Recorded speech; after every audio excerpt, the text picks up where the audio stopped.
Strong chapter Oh, yeah, no, until. no. Right, good news. Yes. All right. All right. Hello. Hi. Ali Matinski. Yep. Ali Sarah. Representative. Represent. Welcome. Your polls are really expensive. It's Oh, set the bar. Right, into it then. Right. Can we go next slide, please, Wayne? Today we're just going to cover two things. I'm just going to go back around the board on libraries again. We've talked a bit here around our district's growth in the last couple of years. So just want to show you guys some numbers around both our libraries and aquatics. And just talk about, I guess, our open hours and just sound check those with you. Make sure you're happy to continue as they are throughout the LTP if you'd like some change. And then talk about one of the goals and how we are servicing that community. So next slide, please, Wayne. So you guys have seen this slide before. Every community is growing, except Roxburgh is not back sort of pre-COVID yet. But we're seeing the fastest growth out of Cromwell and Alexandra. And so in this year's budget, for us to keep the level of service that we have in our libraries, we do need to increase our level of FTE in both Cromwell and Alexandra. And essentially that will be adding extra staff count, things like sharpened box and all that kind of stuff. And that's really a direct response to the growth of our community over the last 5 years.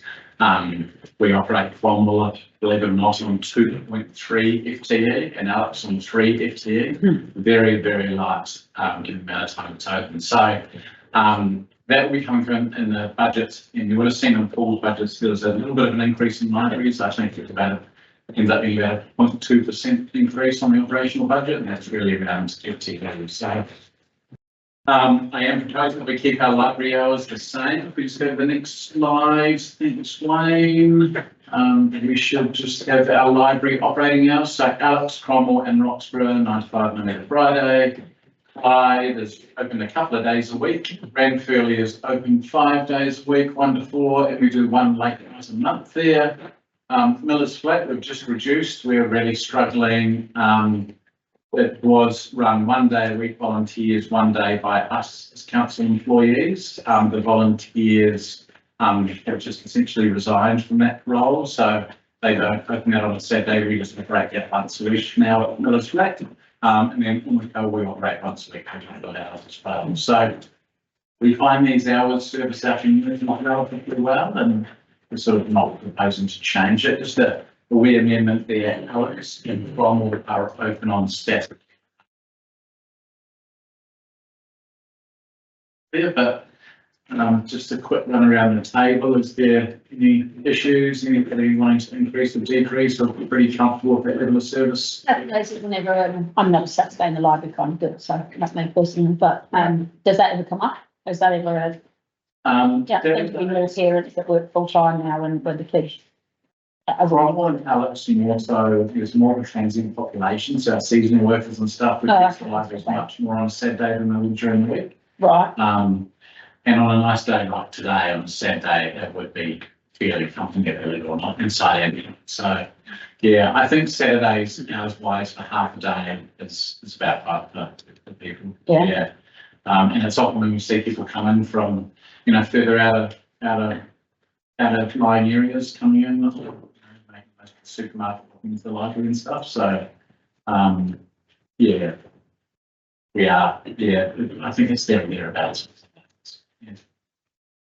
Sweet. All right, we'll go to the next slide, Wayne, and we'll jump into. Oh, not aquatics yet. We won't jump into that yet. We're going to go through just the operational grant funding that this council has done, and I'm not sure when this last sort of came across council, but there's some areas that we as council give an operational grant to other people to sort of run that activity for us. And so we know through the district funding conversation we've just had is the Miller's Flat and the Roxburgh Pool operate on a ward raised grant for those pools. And so Miller's Flat this year is about 47,000 to operate the pool at Miller's Flat. The Roxburgh pool, the current grant's about 38,000, with some inflation, and a little bit more paid out. It's around about 57 is where that'll sit. And just working very lightly with a member of the, a couple of members of the Roxburgh pool, that grant probably needs to sit around 70,000 for next year. The pool is looking to start to hire lifeguards and sort of running it a little bit more commercially, and that obviously costs being employing people. And I would suggest that that grant will go further north than that. So 70,000, I'd suggest. It's the start of this LTP, so from July 1 in that year, but as we continue to go forward and as more operational maintenance comes up for that pool, that grant will look to go north. So is there any comments within the Roxburgh pool, or is that? That's right, that's you. We're going to mention about the Roxburgh pool, yeah.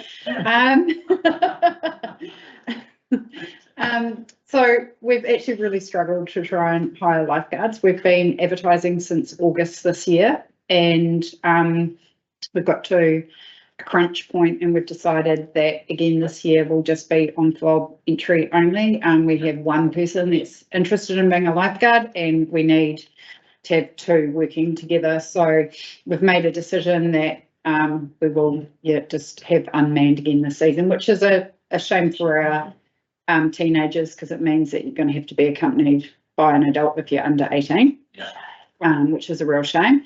And I guess just from our perspective of running the pool, it's not that easy, and our community, as much as they want the pool, haven't really come on board to help us run the pool. And I think there's a little bit of conversation going around in our group. I don't know that everyone's unanimous, but there is some conversation that maybe we don't want to keep running this pool, because it's a small group of us. Like for me, for example, I was brought on to that committee to build a pool, not run it. And now this year, again, I see myself paying the wages, doing the daily banking, fully involved, but it's also my busiest time in my business. And I've got, and I've got the noise of having this meeting last night, and we've got no lifeguards, and it's just that constant kind of stress, I guess, at this time of year. It's a big load. I mean, keeps Carly pretty well, finding lifeguards and keeping people and keeping them qualified and accredited and all that. It is quite a load, So I guess for the council, the 70,000 from next year, that's where it's currently sitting, but we need to begin these conversations, and I guess over the next as we still work up numbers for this LTP and consultation document, is that number will likely keep going as that would suggest. Pools don't seem to get cheaper to run. It's not going, no matter which way you kind of slice it, and I feel your pain. We do the same regularly every single year, and it's the same thing. We're putting out job ads earlier and paying really good money and providing training and when you do have a poor group, it's really good, but if you lose a couple of them, and then it's really hard. But having that flexibility between pools that we can send people to try and keep it open is helpful, but it's not easy. So I understand where you're coming from. We think back in September we had two people that wanted the role, and for absolutely legitimate reasons on both of their behalf, which I won't go into, they've had to turn the job down. And it's really unfortunate circumstances, but we thought that we were sorted, and it's like, great, we can sign the contract, we can get them training, and then they both dropped away. And so we're back to square one. So I think that qualification that people think that the lifeguard qualifications are easy, but some people just as well can't swim that 200 meters in the 6 minutes that you need to pass the qualification as well. So it's not just anyone off the street that can come in and do these positions, because it And I think it's also the time frame around the training, because that's what we're also kind of realising now, and the police vetting and, you know, the time that it takes to do all of that as well. Yeah, more than anything. Mm. Yeah. So I guess that's the conversation that's just Mm. as well. The next grant there as well is the overpool. That's just a small grant where we give the money sort of towards chemicals and things like that. It's a non-heated pool. It's a very small grant. We're not looking at sort of increasing that. So they have come to us for more. The trails grant that you see there, so that's a grant where people essentially apply. So council have operationalised this, and it's a grant that sits under community experience and under, I guess, my delegation. And essentially it's for our trails, Benson Trail and the Clutha Gold Trail are our main people that come to us, and well, what's the other one called in Oxford? The Cheviot Valley Walkways. And essentially it's around trail maintenance. And the foundation of this, for people who are new around the table, this was, it's been around for probably the best part of 10 years. And it's sort of the ground zero funding for all of the other funding that these trails get. So generally funders like MB and the like will match what funding these trusts have. And so that's where council have this funding more or less every year. It hasn't been exhausted the last few years. It used to be a little bit over 100,000, and we have brought it back to the 82 into this year, which that pretty much exhausts the funding for the applications that we get in. And that's sort of where we see it sitting. We just wanted to raise this at the table just in case anybody had any queries on it, or if you were comfortable to keep operating it through this LTP as well for the next couple of years at least within that range. And you know, happy that as we go through the next 2 years, look at that more closely, and with other funders, there's obviously other places they can get funding through, you know, Otago Community Trust or CLT and things like that. But we've never really had any conversations with them about alternatives there, so we do through this LTP. And then the other one there is, which is a contestable grant that comes from council, is Sport Otago. And the reason we've pulled that out is Sport Otago is, a few of you might have met Ben previous to that, was a lady called Jo. She works with our Parks and Rec team and essentially activating all our parks and reserves, and works a little bit with our aquatics team as well. And people might send them out and about just doing field events and things like that. Play Week is coming up. It might be this weekend, actually, I think. Outdoors Week starting, so they just have little events around the place, and some councils in-house this role where you might have a sporting coordinator. This is I guess a joint grant with QLDC. They fund higher than us, sort of, you know, I guess their applications more done on per capita, and then we supply them with an office, which is the side product artists, Boots and Cornwall, is the other side of it as well. So the reason we sort of pull this out is it is currently contestable. They'll come and apply to council through the grants rounds. And I just wanted to get a steer on if the council would want this to be one, just become a line item like some of the other grants that we've got, or if you're happy to leave it contestable, or if you would like to consider, you know, I guess your position within sporting within our district and the activation of all of our fields. So don't know if anybody's got any comment on that, or if you're happy with status quo. If we didn't, would they, would they be looking at reducing their offering by that much? Is there another, but I know they go to several places and work hard to get the money in, but would we be risking the model by dropping that funding? I'd suggest so, because it's sort of a bit of a joint thing with QLDT and us. Yeah. So where there are draws across both, they will be across the master plan for Cromwell, where they're across that and pulling QLDC's plans in. So there is quite a nice operational connection for us. Yeah. And if we didn't have that, that would create, you know, a little bit of a void for us and our team as well when it does come to activating our spaces. Yeah, and I see a value in it personally because I'm exposed to it and I use them and I work with them and a lot, and they have been good. And I think they activate the space, but it's the kids and that well-being and just the value add is there. Yeah. So I think personally, I think it's value for money, but I've had Ben come to the Teviot as well, and I honestly can't speak highly enough of him. He's been really proactive, coming and sitting down and bouncing ideas around and then actually going away and implementing it straight away. Yeah. So I can see quite a lot of value. Yeah. So if we make it a line item, once again, it just brings down the front, it just brings down the front. But it's more realistic as well, like that. I think there's nothing worse than. It's not confusable, Yeah. a line item. Yeah. If we think we should support it, we should Yeah. be brave enough to say we'll support it and find that money every year. Mm. They know, we know what we're getting, but also the people coming for grants don't think, oh, there's 50k extra there that we might get. Yeah. You know, it just makes everything a bit more realistic for the people that are coming in, and if that's something we think is, paying us back, then. Yeah. Move it over. All right. No, sorry, We've got let's enough cut to it off. do there. Yeah, I mean, Upper Hutt used to pay 4 people to do that particular role Yeah. because Sport Wellington didn't do the same. Oh. So we input link back in to Sport Wellington. Yeah. And they thought it was pretty important. I think they've reduced it to 2 now, but suffice to say, they reach into parts of our communities that we don't. Yeah, comfortable there and then can I see, you know, a bit between the plants. So that's how you can see the studio as well.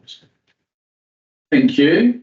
That's probably it from the sort of operational grants that we have. And then if we go to the next slide, just diving into aquatics here. Nothing, no, yeah. Me, Wasted. Yeah, what's this chance? sorry. Sorry, everyone, mind, no one. No, it just wasn't. No. In bed. Have you got it, Carly? All right, Carly, that's it. We'll start with our hours of operation. For the pool, so Alex and Cromwell run the same, we're 6 a.m. to 7:30 p.m. Monday to Friday. Saturday, 9 to 5, Sunday, 10 to 5. And Ranfurly, we are December to April, depending on weather, 7 to 6. We've done a lot of work around the Ranfurly operating hours.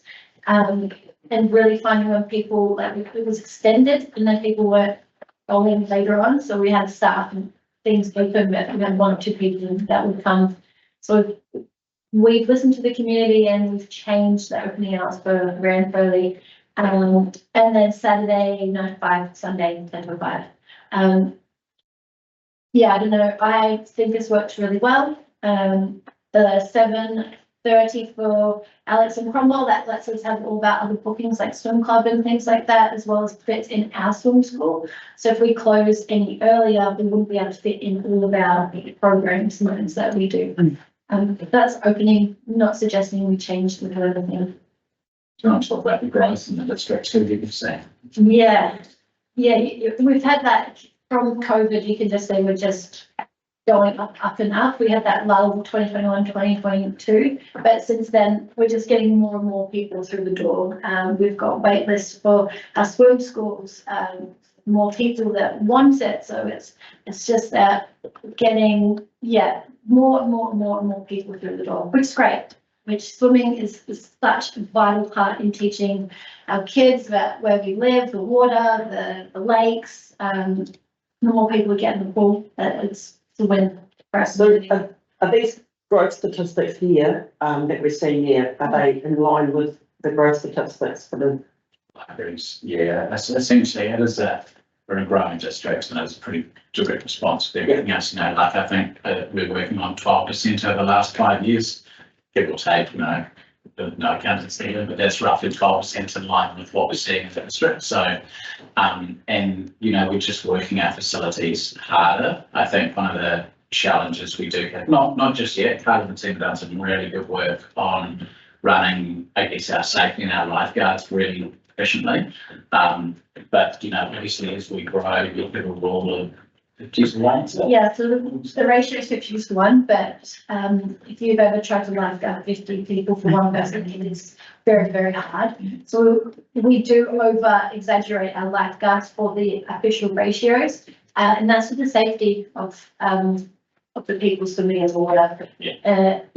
So That's awesome. And then, so I think just a conversation, get a sound check, and this was brought up at the Vincent Community Board meeting as well, as the Alex Pool runs an indoor lane pool and an indoor sort of therapeutic kids pool. And there's also an outdoor pool as well, and this was a facility that was built about 20 years ago. And the Alexandra pool is open about 3 months a year just now, isn't it? December through February? Yeah, we try November through to March, again, weather dependent. Yeah. And obviously that's a pool that we leave filled and it's sort of operating throughout the year. And then when we're staffing it and staff that comes with the cost of chemicals and all of that kind of stuff. And so it's roughly around about 200,000 a year to run that pool. And if you look at the cost of the Cromwell pool and the Alex pool, the Alex pool is about 200,000 more than the Cromwell pool to run. So the question, I guess, from the VCB was to essentially test with the community, do we still want an outdoor pool?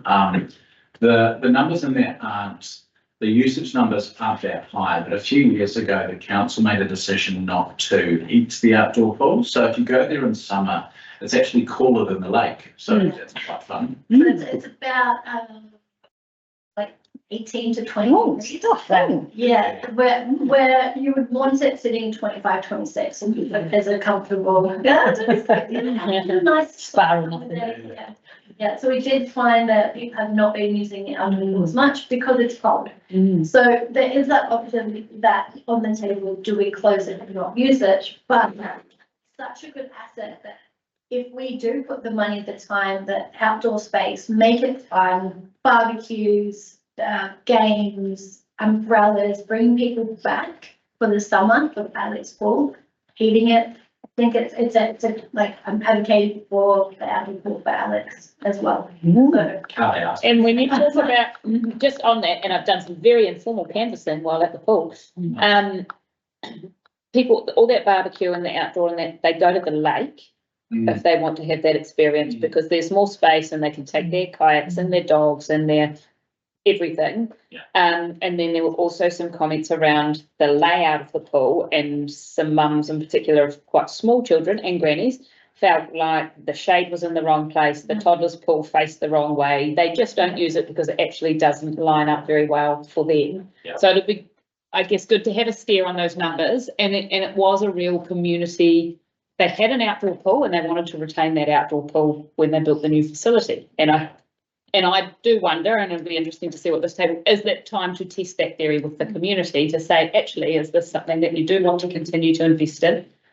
Before we say we're going to put in barbecues and more shade and all of that, which will come at again at a cost at a time where we're looking to save some costs. And I'd suggest as well, just because the way we're running it is we're sort of half doing it, and you know that if you half do something, you're not doing a great job, you know, and so that's where just on the back of the workshop is around that $200,000 saving. That should be about 230, 240 to heat that pool for the 10 grand a month, just to use some numbers, you know, and to give people a bit. So if we even turn the heating on, we have to increase our emissions by about 4,000 people to offset that cost. So just to get a feel of what it is and what would be good to taste it. and I don't know if you guys know, we do have every second year, we have the national comps out there, which is becoming more and more traction. And that's just something to consider as well. What's the cost of decommissioning? And is it interlinked with the current operating system? So like, if it was a decision to decommission, we would have to decommission long term. It's do it to start. There's no savings by putting us into the dormant mode. And we'd probably be somewhere around that 50,000, and we'd leave things like the humps and stuff like that in the ground. It would be draining us and, you know, flushing everything out and taking any usable things that we could use in other parts of the facility. But, you know, that's probably a rough number that you could use. And that'd be probably the cheapest and most efficient way of doing it. Yeah. Or in the space, we should. Well, that's another option, I guess, for this council to look at and further on. But you know, running pools isn't cheap. Our facilities are about 1.6 million a year to run, and thanks to the good work the team have done, they're bringing about 400,000 in revenue each now, and we hope to continue that more through different programs and stuff. But I think through this LTP, and you know, with if there's something you're supporting, I'd love to have a conversation with the community on doing a bit of a product health and fitness to see if the community wants things like the gym or other things on offer at the pool, because that would help offset some of these costs with, you know, I guess the longer term vision of having, if possible, a net zero cost of our aquatic and health facilities. So that extra space could be built out to be, you know, something that could be used, an extra facility, a fitness facility or something like that, if that was something that was open to.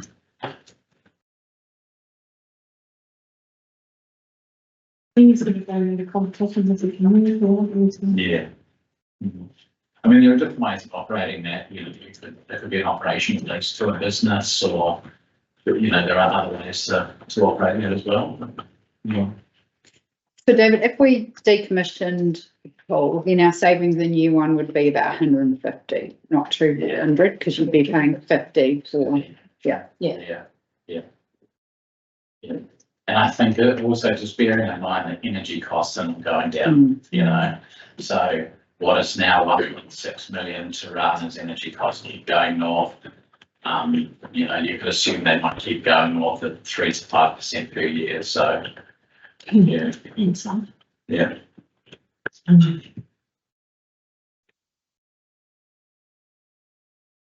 Guess you have a bit of a steer on. You're right with that. I think the, Time to ask the community? yeah, but being realistic about the first impression we get is like, oh, what if we had a barbecue area and everybody goes, oh, it'd be great. The reality of would they use it? You know, if you then said, are you going to go to the pool and stay there all day or are you going to go to the lake and do that? The reality is it wouldn't be as well used, even if in their minds they thought it was going to be. I don't think it would be as well. I think if anything, like in Cromwell, the things that are missing is food and drink offering, like some sort of hospitality. Yeah. I don't know how much I've spent on those bloody lollies that you've now got on the counter. Thank you very much.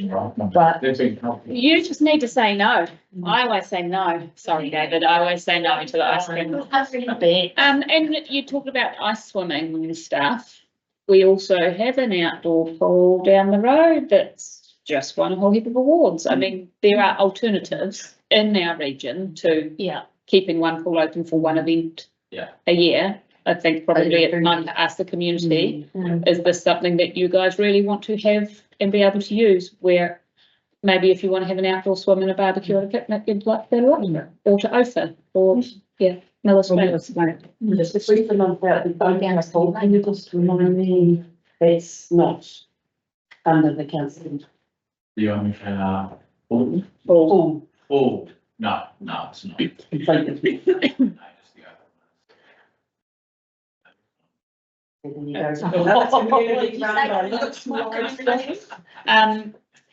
terms of like wider strategy for pools going into the future, recognising that costs are only going in one direction and we have a lot of pools and our communities love the pools and want to retain them, but they also come with multiple challenges, as Miller's Bay and Roxburgh are finding out. What does the long-term strategy look like for pools? It's probably not something we put a lot of effort into, something that as part of our LTP here, we'll be working on that, and I think having the conversation with the community.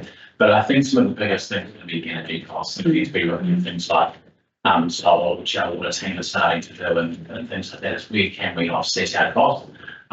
Pools do cost a lot to run, you know, especially in more so here than probably anywhere else in New Zealand, because we are heating a pool at -6, -7 degrees sometimes, and so things are working pretty hard to keep them up. And so I think it's going to be, well, my thoughts and something to be tested with, the way our thoughts to be tested with the community is how can we offset some of that revenue with things like cafes or, you know, and it could be at least birthday parties that are decent. more birthday. Because I'll be honest and say it's one thing we don't do very well. Fire in the office where the desks have been shoved to the side. The staff do the best they can, so it's not a personnel thing. Like they do try really hard, and you know, this balloons that. That's a big one. But we have our parties in the pool, like we do it, but it's a bit crap. Yeah. Because it's an office with the desks turned around, and yet, you know, it's fine for what it is, but it could be a lot better. It could be a lot more attractive. And I think you'd see a hell of a lot more business, especially through the winter. Yeah. If you had something that was a proper offering, not just you can have that room. Do you want to quickly explain what you did now, Alex, and what you next to? Yeah, so we made a party room slash office meeting room, not office meeting room in Alex, so people can party that comes off the pool. And already in Cromwell, we converted our storage area and we've got a in half, and that's going to be a party room as well, so it's going to be a part of that. Where the graters and the, with the little pool Yeah. top. Oh, Yeah, so we open up straight from the pool. smash cake all the way through. It's Yeah. great. Yeah, it's fun, yeah. Close it down. Joke, but. Yeah, so we know that there's a real great asset that we can provide these kind of programs and birthday parties and things for the community, and we're getting there, so yeah. But that's what, I just think that's. So party room in Alex is great. Yeah. Reach my granddaughter's party we just recently, and there's definitely know that room for you. Yeah, yeah. Yeah, the team painted that themselves. Did the rollers and everything. Good effort. Yeah. Yes. Great. Yeah. And that's the idea that we are doing at Conlon. So we're in the first stages of that because we know that we had no space to work, so we have to use those on. Yeah, I mean, it's fine because there was nothing else. That's why we're just saying, and we try to use the things that we already have Yes. as well. So I know we don't have a lot of money to put new buildings or put new things in, so we use what we have. Yeah. And I think the strategy is just kind of, what do we need? We do have a lot of pools right around the district, and some of them are aging, some of them are in a good place. So thank you for the steer on that. And then I just have there's another slide, Wayne, that might be it. Just, no, that's it. So just, one other thing just to raise and get a bit of steer from council as well. When from MCB and QP raised it before, our military priorities was looking to support a turf out at the Renfrew store. It would be on MOE ground and will cost roughly $1 million to build. And the trust of people who are putting that together have come to the community board asking for a contribution, which would be a grant of some description of 20% of that cost, so $200,000. The community board were looking at different options when we're talking to them. One would be to provide a grant, which would just be a reward rated grant out to this trust to help build it. And I said that I'd bring it back to this table to see if now that we are districtised, if there'd be any appetite to essentially districtise that grant for a turf out there. So it would be a sand turf, which there is a turf out there now, it would be they get rid of it, or it would be a full-size sand turf. And the way they're funding it is MOM, we're putting some money in towards it. They're selling some houses. They would look to go to Otago Community Trust and another couple of trusts, and have asked the community board there, and I guess council as part of that, would be a 20% funder. So just probably a little bit of a steer. And so,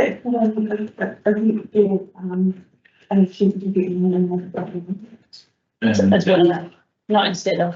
What was that, sorry? As well. One in Alexandra as well, the same sort of thing, Oh, on MOE land potentially with yeah, we're doing more. support from. I think you'd be hard pressed to say, make it a community board grant and a ward rated. But hey, you buggers over in the Manitoba who drive 3 hours every Monday night to bring your kids to hockey in Cromwell, because that's the only place Queenstown will meet you. Yeah. But you pay for your own turf and still drive to one over the road that you're paying for and your rates because we districtise it. Yeah. I'm not telling people that. Yeah. For what it will cost everybody, spread it out. Yeah. And I think if you look at other things that we've districtised, like, for example, the hall, that people in Cromwell will have more benefit because of the locality. Yeah. That we do need to be looking at what we're doing in our outlying areas as well and giving them some fair benefit. Yeah, if we've districtised, we've districtised. We're not cherry picking what fits and what doesn't. I think that's Okay. some people win and some people lose depending on what the project is, but that it is what it is. And if that's our MO of how we do things from now on, I think we've got to be, I don't think it's any question you should ask really. That we shouldn't be asking that of the wards. So it's pretty clear to the area to put the, connect to council, let's start drafting up, stage item $200,000 grant. it would be a district road. So, yes, I And there's somebody from a different district who uses the similar facility, that would benefit the Cromwell people. Because they won't have to travel to Imacow for a game as often, because games could be played, you know, so even though there's not a financial contribution, something you'll use indirectly there are still benefits from those people that do use it, like it's all circular, isn't it? Maybe if we do the second place there, the second one is the Molyneux turf, this one, so. Get that as well. Just, Get them all. just so we're looking at it all together, right, We have one. They don't play hockey there, they still play football on the ground. Shut up. So, you know, I guess right now we're just working through an open spaces strategy and understanding what the community want where, and, you know, some of the stuff will drop out around the reconciliation sit, but, you know, we do have two people who, you know, probably a similar outcome on Maniato, definitely, you know, their goals for it to be specced up, but what they're trying to do here at Molyneux, the sort of first stage would be roughly the same cost, so that 1.5 million as well. So, they have presented to the VCB, they've sent through a business case, which is a bit of a request for hope funding, and similar raised again through other, you know, whether it's which we go on their journey too, but you know, I guess just before you do give that steer, there are two sort of hands on the table. Are they in the same position time-wise? Probably not as, and it's probably hard to say for both, because one of them requires houses to be sold. So it's, that could happen really quick and almost coming up, you know, there would be the difference between, let's say, a year. And that was what we said when we looked at district-wide funding, was that it didn't mean that things weren't going to be done, but that what was going on other places would be taken into account and consideration when building those LTP budgets, so. But you can't do them both in the same year. But I'd say, Spread them out. just from steer, I had probably Maniato would likely be first, I think, the local, the Molyneux one here. They've sort of had a bit of a reset, particularly their business, so I think they're building that up. They've got a bit more to go to actually get that funding security, Yeah. haven't they, so. And in terms of children's and tennis pioneer parks, still in the mix as well for this financial year? Yeah, being surfaced in January, Feb, so, yeah, that'll be there too, which will be a multi. Turf as well. Yeah. Is that a sufficient steer without making any sort of decisions? Yeah. But, Appreciate it. thank you. Happy days. Great. Right, that's it from us. Thanks very much. He's got over his time, he did, he always does, doesn't he? Right. Levels of service, community facilities, Gareth We can get and 15. Janice and Lee. Welcome. Hi again, No, that's 71. good afternoon. Just to thank the subsidies that we understand that no decisions will be made here. But it is in the direction that we'd like us to look at would be appreciated. And so the intention, I guess, of speaking going to go through is probably information we can over the next hour of various policy facilities in regards to the cost, revenue, rating contributions for these facilities, CapEx, earthquake strengthening, distances from other facilities. And so, you know, they are challenging conversations, because our community is very passionate, so we're in patches. And we are trying to, what we've done is make it clear whereby when you do make a decision, maybe later next week, that there are savings opportunities if you choose to take them. Okay, so next slide, please.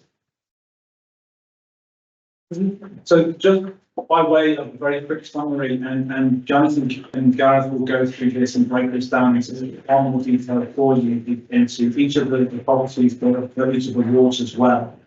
And the intention of this is following this conversation, we will go into each of the community boards, having the same conversation, but obviously distilling it to each of these individual board areas. And as you can see from this slide, is that there are a number of facilities that we can't consider for legal reasons, which are one of the grey ones, and also some of those have not got any take home issues with them. And so we're looking to focus our attentions in relation to those big, the blue ones and the ones with the red earthquake foam on them is where we've seen the focus on basically. Next slide, please. And just before Jonathan and Gareth really launch into the detail for all of this, just very high level is when we're looking at the earthquake strengthening side of things, we have the current legislation for that. We know that government is extending the timeframes in relation to when earthquake strengthening needs to be undertaken by 4 years. That legislation is potentially going to change, but we have to work with what we have today, and so that's what the team are focusing on basically. And I guess to make it crystal clear is that, you know, when we continue go through and looking at different options and such, if when we come back to you, we're looking at leasing properties that we have, that does not resolve you from your responsibilities for earthquake strengthening just because you're leasing it to somebody else. And so we have to be extremely mindful for that sort of things.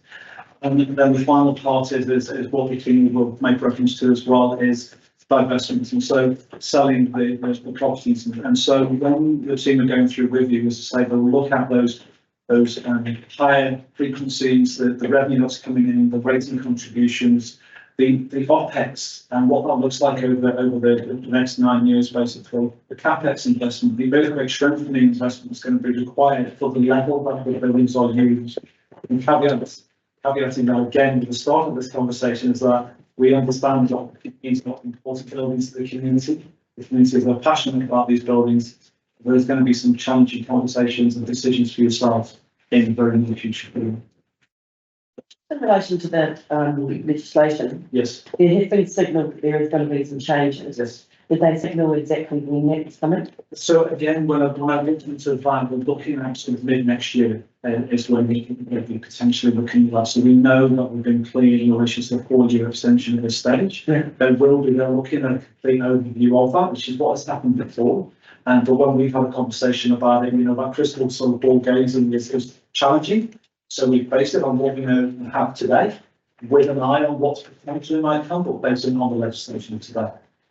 And so part of the conversations as we look ahead is okay, if we have, for argument's sake, 15 years left for building X in relation to when we have to do that earthquake strengthening, we could look at pushing that strengthening out to years 7, 8 or 9 even basically. By then we may have a clearer picture as to what that looks like to reduce the impacts that we're looking at now basically. Okay. In terms of the legislation, that means we can't sell or divest particular buildings.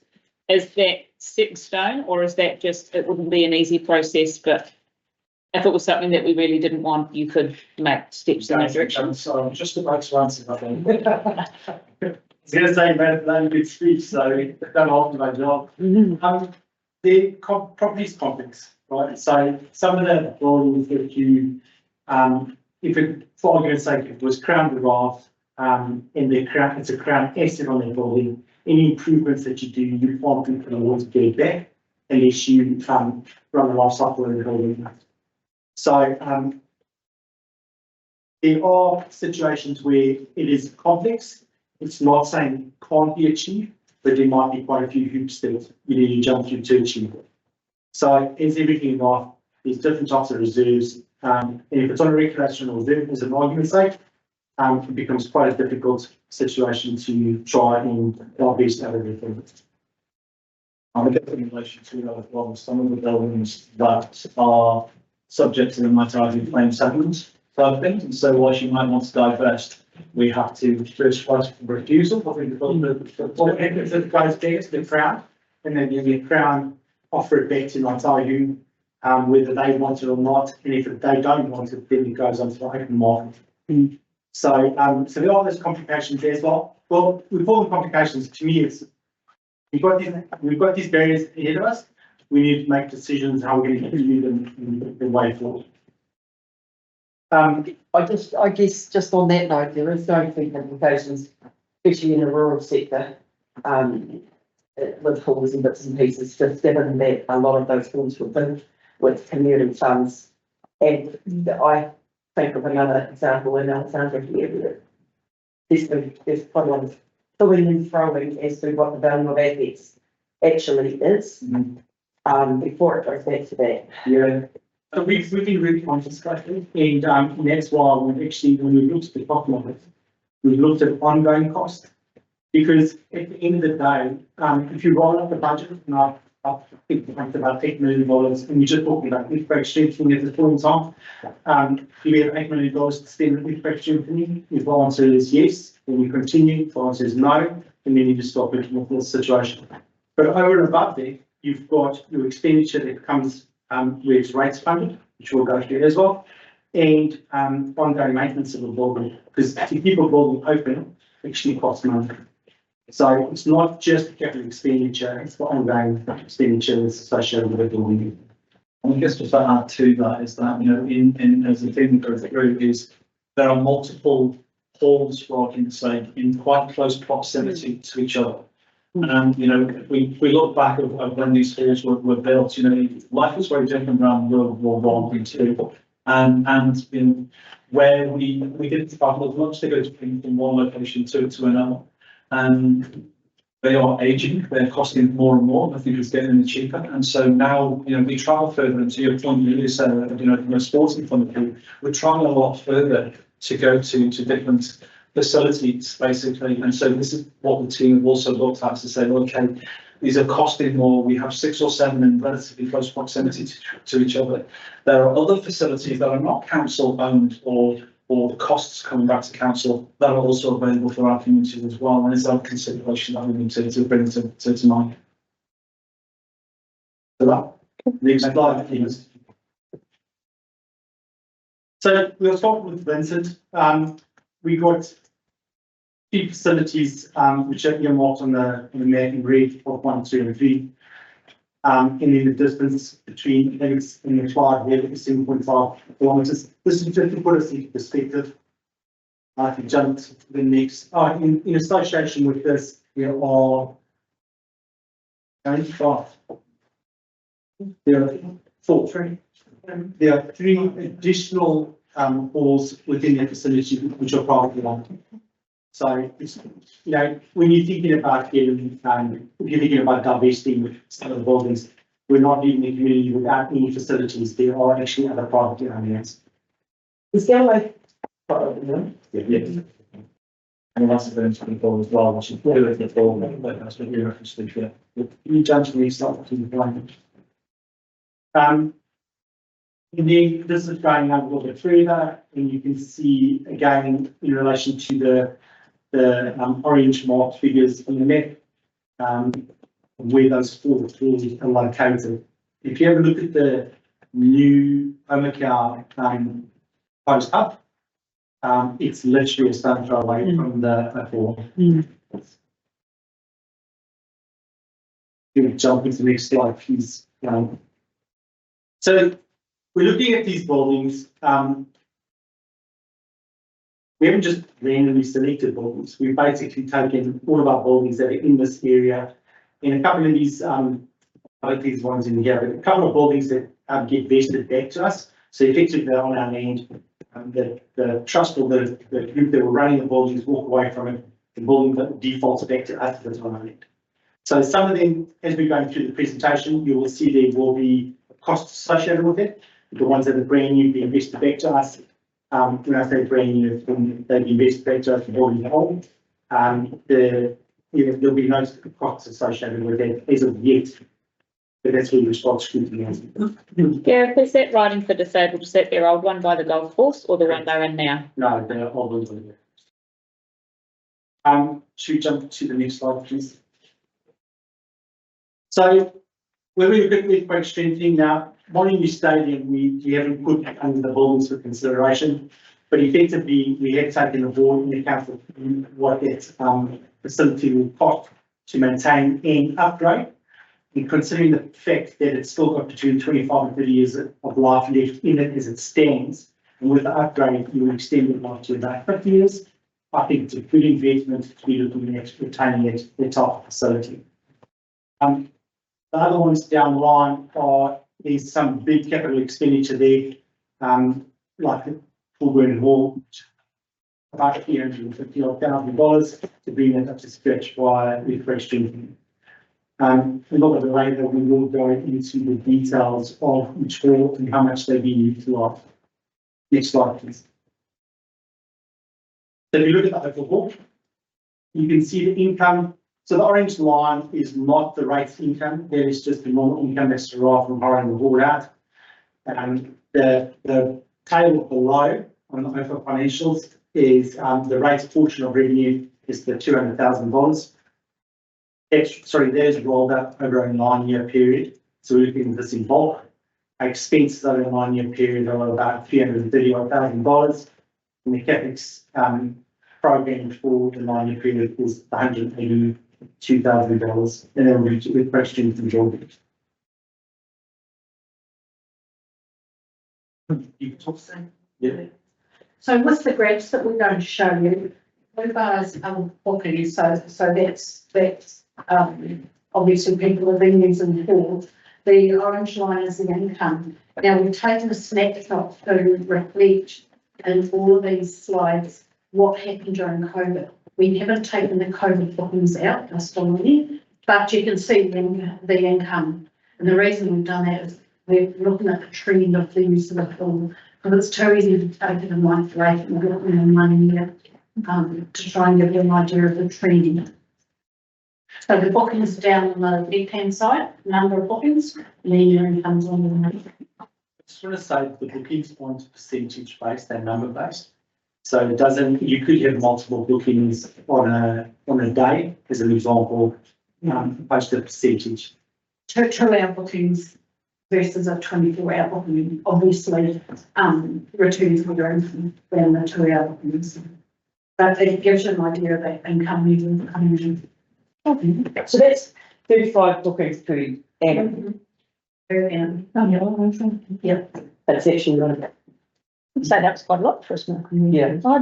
I think that's a lot. It's a lot. It's not for a But as facility. it's, and that's where you've got to factor in some of the things that are coming in the future. Well, a lot of the people who are booking that facility currently prefer to book the new Omeco Hub when it's available. Probably not. Some might and some might not, yeah. So that's part of the conversation that, you know, this could be one of the halls that's been divesting. And therefore those operational costs and the strengthening costs are no longer there because the Omeco Hub could be utilised. If they could make 700 out of 35 bookings and push it more, They would have to be synchronised with that whole, which is a couple of years. Yeah. Out of interest, do people have access to these halls and use it anyway without making a booking? So there are a few of the halls that they do this. Yes. The answer to that. So we got those stats back from the hall committee. Yeah. Who run them. I'm surprised by that. Next Still, slide. it's not that much really. I guess, but it might be helpful if you were to give some guidance otherwise we're going to have to come back over this list again. So if you were of a view to say, yeah, okay, maybe it doesn't make sense. So in 2027, maybe this is one of those ones that we tag that it could be for possible. Otherwise, we're just going to go through this list and then at the end of it, we'll say, well, what do you think? So if you can give some guidance. Again, this is not, they're not making a decision. Guidance Guidance in the direction would be appreciated. So if you jump in one It's just slide, that way. How do people feel about these? And do you want to look at them in wards? We are going through them all. Yeah, no, in terms of, would you like to say, if something is within X amount of Ks of a new hall or a hall that we're spending a lot of money on, do we want to have that conversation with our communities to say, are you happy to travel to this new facility? Or do you feel really strongly about retaining the one that's just down the road but needs $500,000 worth of work? What do people think about it? But Probably like for like, isn't it? If you compare, if you ask them that, you've got to be able to offer the same thing. Well, be careful you don't bring up blanket. In the Teviot, we divested a couple of our halls, so Lake Roxburgh and also Ettrick, and they've both been picked up by community groups who now run those halls, and we maintain the Millers Flat Hall and the Roxburgh Hall. So we've already kind of gone down that track, and groups have picked them up and they do fundraise and they do still hold events and they make the revenue off those. So I for a so The community done a lot of work in What about the earthquake strengthening? I don't think either the Ettrick or the Lake Roxburgh Village needed earthquake strengthening their wooden buildings, so, I've yeah. never assessed. yeah, yeah. Yes, Yes. And it's subject to Ngātaru. so if you want, then if you can listen, Country owners' responsibility. yeah. So you'd sell it. Yeah. Yeah. We want to declare it, sorry, council would declare it surplus and would then go back to Linz and then Linz offer it to Ngātaru. And if Ngātaru turns down, it goes on the open market, so. But we- it's not, we- it is, we- Yeah. Nothing. In return, you just pass it over. But then you lose the operation costs, Mm. the cost of earthquake strengthening. But you got big ones like his way. So just as a reminder, we're sitting over a 9-year period of about $331,000 that it costs to keep the building in town. And then the rates portion of revenue, so ratepayers are contributing about $200,000 over a 9-year period. So that's 500, It's an awful lot of money. for yeah, everybody. yeah, Given. Yeah. Because we don't want to go through these slides and say yes, no, Definitely. but this morning we heard we could be looking at 20%. Yes. Is there an appetite around the table for the property team to look at divestment options? And can you do that on a wider scope as opposed to having to go through it ward by ward? Could we just say that there is an appetite or there is not around this table for options to divest halls that don't have a lot of use or have high maintenance costs and are close to another facility that is fit for purpose? Do we want to look at that as an option? Yeah. Yes, Don't we have? I don't know, it's a no for me, I want to keep the horse. all of it? Yeah. And it may well be that that's what comes out of it, but I think we need to ask the community that. Yeah. Yeah. And they might, or the whole community might come back and say, no, we want to keep everything and we're happy to pay for it, but if we don't want to pay 20% rates, we have to look at what we're not going to have, and we've already said, yes, we think a couple of things should go in that would be extras. At some point, we'll have to take some things out, or people will have to say they're happy to pay for it. The challenge is we won't be able to consult on every individual hall. No. Because then we've got a consultation document as long as this bloody spreadsheet. And so how you consolidate down to, and I've only been here, but in the year that I've been here, it's around this table, people saying we need to consolidate on halls. And on the digitalisation, one of the points was we need to consolidate on halls. Mm. And now, if we don't consolidate on halls, it seems strange that we've had this in the background, but now we're sort of saying status quo. So I guess how we bring this to a conclusion. Absolutely, and I think, you know, it's worthwhile for the team to continue to take us through to show you, because some of them, not dissimilar to this one, are glaringly obvious in relation to the fact that divestment really should be the choice that is made. Taking on board your comments there, Tracy, from the perspective for that. But I think we can certainly bring this back for what needs to be, in our view, consulted on for the divestment of, for argument's sake, there's 30 properties, to say, well, these 10, we don't think for these reasons, these 20, we believe can be taken on board the comments and concerns of the community boards, which we will be having a conversation with as well over the coming 2 weeks to 3 weeks for that, so that we have a distilled focus of attention for consultation and to go to the community level. It'd be really good. I agree Yeah. that going through these item or hall by hall in a workshop situation, you're going to run the risk of some predetermination straight away.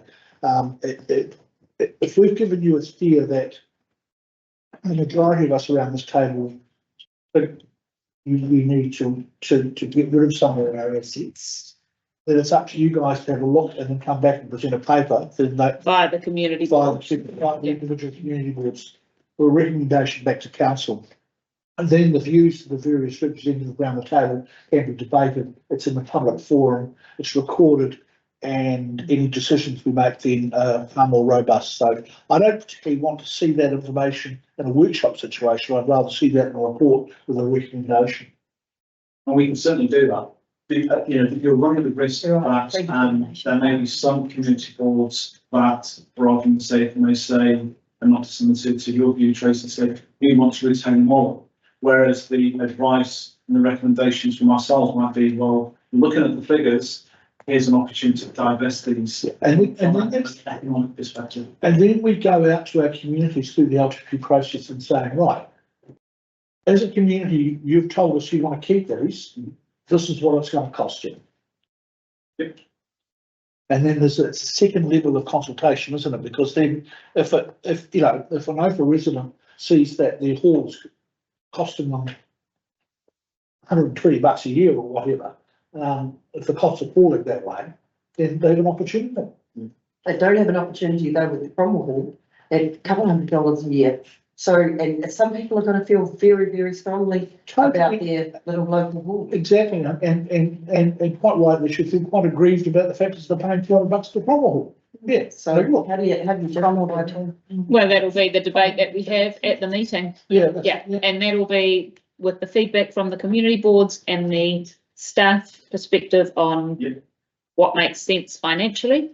More than happy to put that recommendation to you from our perspective, of an economic perspective, I guess, for that, to say, well, look at the cost from a rating perspective, looking at the earthquake, strengthening the both required and cost of that, the time is for that. Here is our recommendations for yourselves, basically, taken on board. Here is the community board's views for their patch, so to speak. These are your choices. And I think that's important, and we've also put that lens over things like bridges.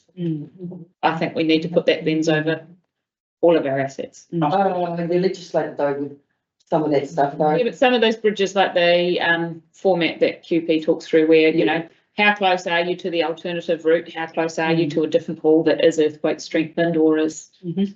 I think we need to be realistic about what we have our eyes over, and if it means we keep everything, but everybody pays, then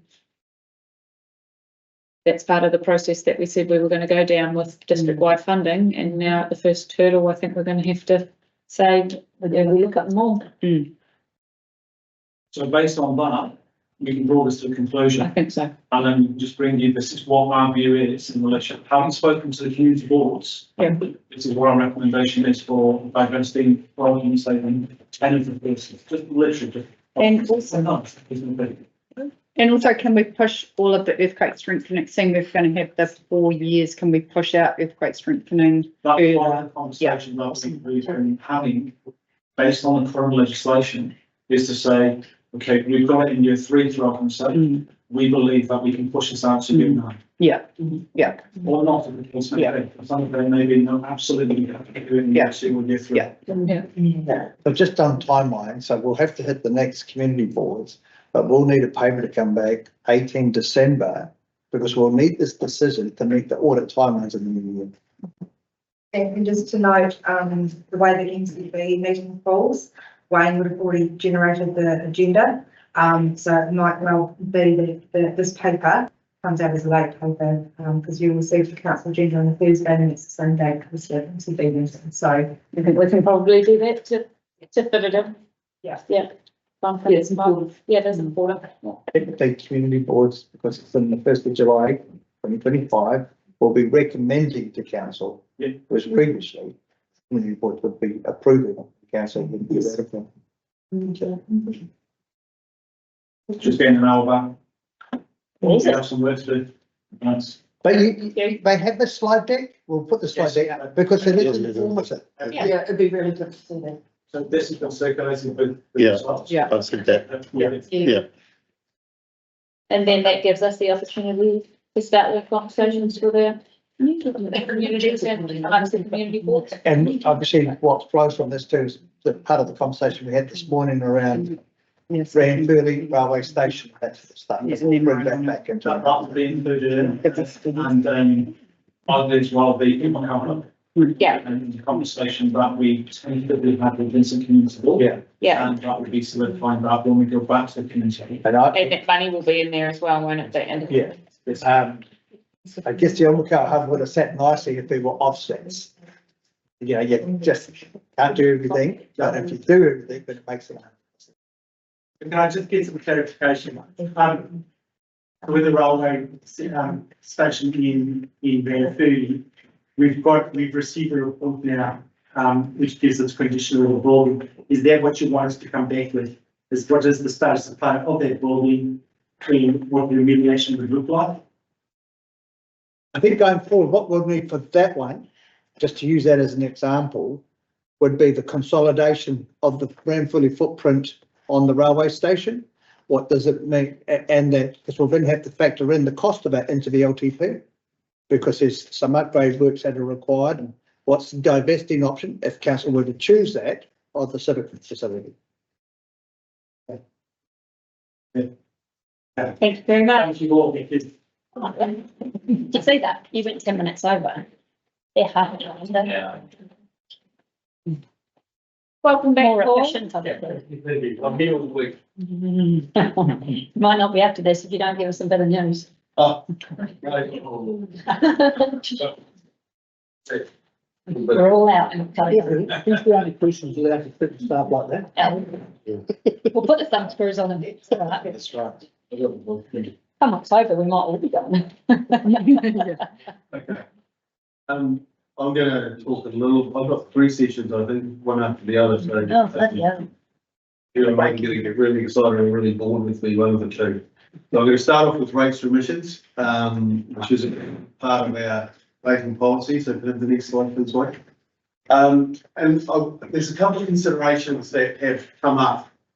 And we've reviewed the rating remission policy, and the first thing that jumped out at me was with the contemplation of excess water charges or water charges being raised from 60 cents to something significantly higher than that.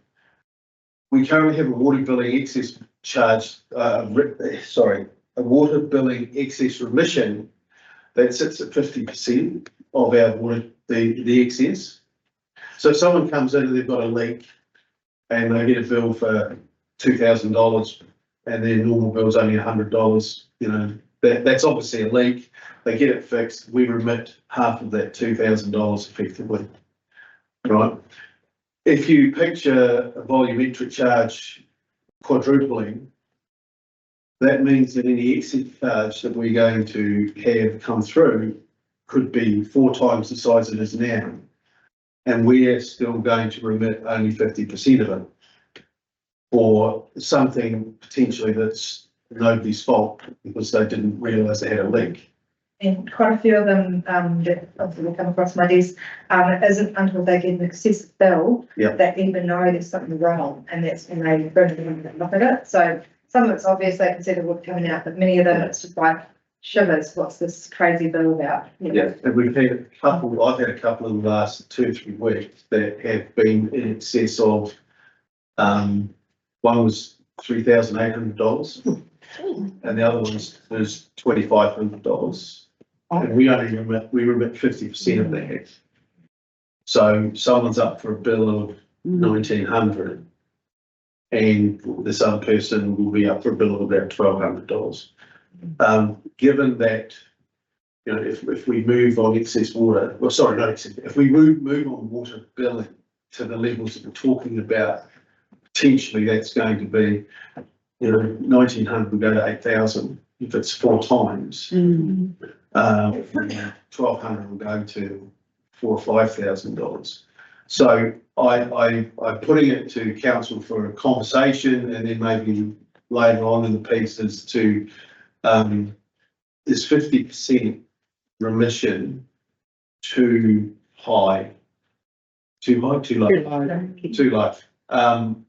Should we, and a lot of other councils in the first instance of discovering a leak through the billing process, actually give 100% of the excess water charge remission on the proviso that you don't do it again for the next 2 years. And if you do it again in the next 2 years and we catch you, then all bets are off. So that's the first point. It'd be worth having a bit of a discussion. I probably wouldn't be talking about it if we weren't talking about the potential increase in volumetric charging. Well, I've got one guy out there, isn't it? If you make phone GST, if you get back on the hand and tell you not to do it, if you made the apology at the start, you do it again, they say, too bad. We are moving to more regular meetings, John, aren't we? Because I think it's. 3, yeah. Is it 3 a year? or- 3, well, we do 4, but 3, and the 4th one would be an estimate. So Right. we currently do what, 2? You're into two. So every quarter would be the sort of frequency, which is about right for the big cities and all that sort of stuff. Yeah, no, I see, like, if you've got a leak and it happens, if we got a $300 bill and it's normally about 50, whatever, you know, it was significantly bigger, but your cash amount was little, but it would only have been in the 2 weeks prior to the read, luckily. Otherwise ours would have been in the thousands, and it was a tap way back up under some that never would have found it. And that's thankfully the bill came out, we got onto it quicker. But if it comes to 6 months later and you do that, and that's a. Sometimes that, so, you know, when you're talking about, say, a Toby, and we don't notice it, we got a letter explaining that we were informing us that we were high user. That was the first indication, which then meant I got a plumber to say, where are we leaking? You know, so that was the first, but it can happen again within 2 years because I got a burst pipe not too long after, and I couldn't get a plumber. My whole backyard was flooded, and I couldn't get a plumber to fix it. So, you know, it can happen with more than within, Yeah. you know, a 2 year period. I absolutely understand. I think there is a discretion factor that needs to be built into that because, you know, there are places, and Central's one of them, you know, where the weather, you get frosted pipes, they burst. That's not your fault, that's the fault of, you know, that's an act of God effectively. And to be pinged within 2 years, okay, that's something that could be explained away, and then you give discretion, and I'm suggesting to give that discretion to Saskia in her role to, because she currently has that, to be able to approve or not for those types of remissions. But I think, we're on a 6-month cycle first up, and if your problem occurs 5 months and 29 days before the next reading, you know, you've had one, you're fine, and then boom, that will cause thousands of dollars worth of problem, and there is a cost to the council for that, and that's in the treatment of the water, etc. But the infrastructure to get it there hasn't been impacted, so there's not really an additional cost. I know Julie, if she was here, she'd probably kill me for saying that, but there's not really any additional cost in terms of the infrastructure delivery. It's really the treatment costs and the pumping and that. So the council would be up for a little bit of wearing the cost. And you may turn around and say, you know, instead of 100% remission, it's a 90% remission. There's got to be some penalty. And impose a time, it has to be repaired. Yeah. How frequently does this happen? Well, I've been here 4 months and I've had 2 in that period of time. I'm not talking about 3 a week or anything. No. No. And you do get little numbers, you know, you'll get 60, I've got a thing for, you know, you'll be remitting $60 or $100 or whatever, because they've bought it in time, but sometimes they get into thousands, and what I'm suggesting is that thinking about whether that's fair and coupled with the fact that we are looking at increasing the charges from 60 cents to $2 off. That is going to be a big problem for those people who get caught just after a reading until the next reading, and they may not know they've got a leak.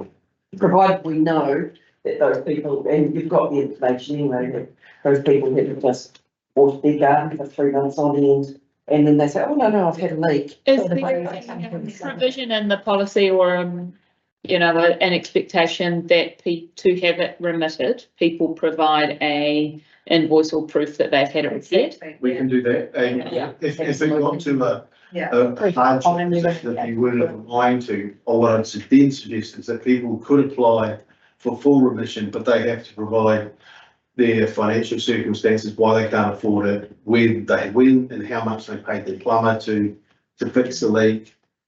All of that sort of information could be brought in to allow the group manager to make the decision whether it's remitted or not.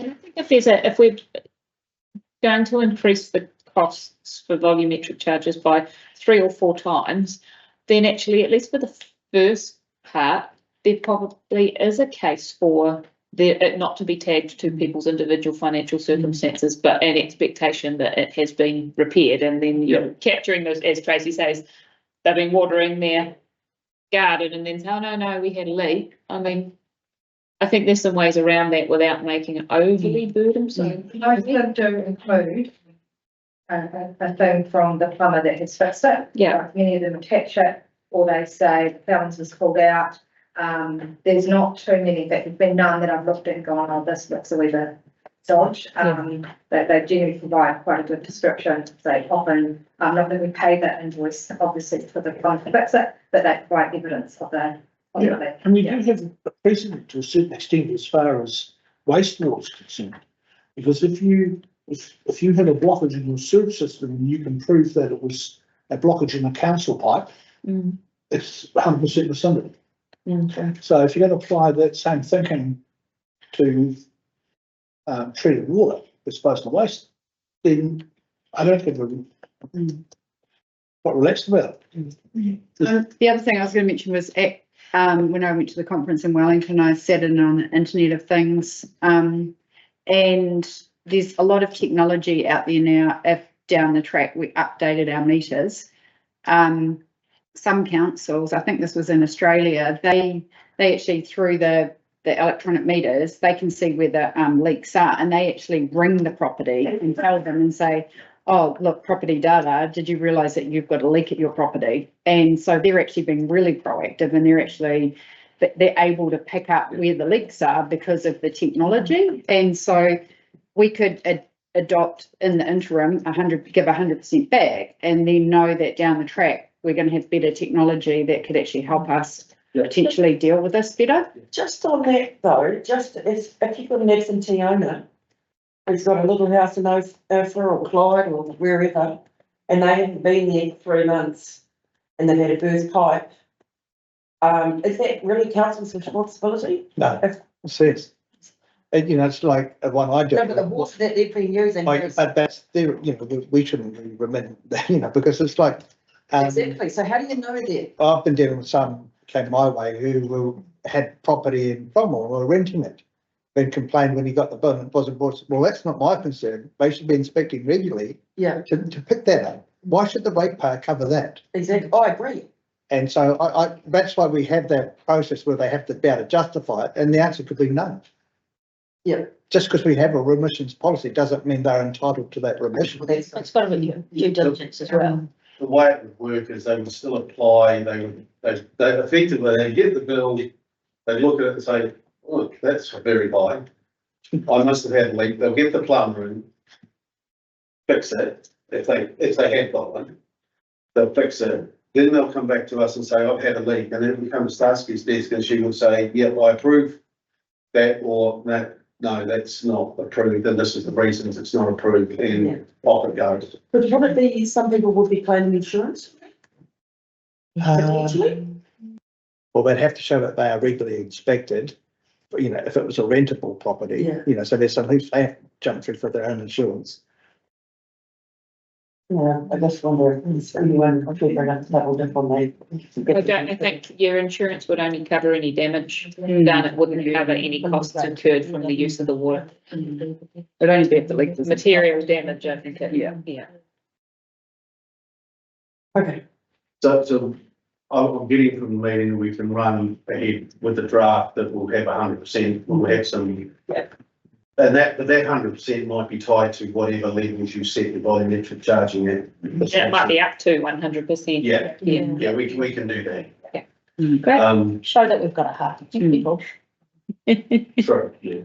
And a lot of councils it's almost, I don't like saying it, it's like first offence. You found it, you fixed it, good, that's great, that saved us a problem, we now aren't having our water escaping type of thing, but do it again we'll look at it a little bit differently. Can I show my ignorance, but the Tobys that get read, are they literally like an electric meter? Has it got a number on it and you can read it and? Yeah. Yeah, It's not literally, it's not, it's a. no, it's a blue job, it's an I haven't had account. to do that.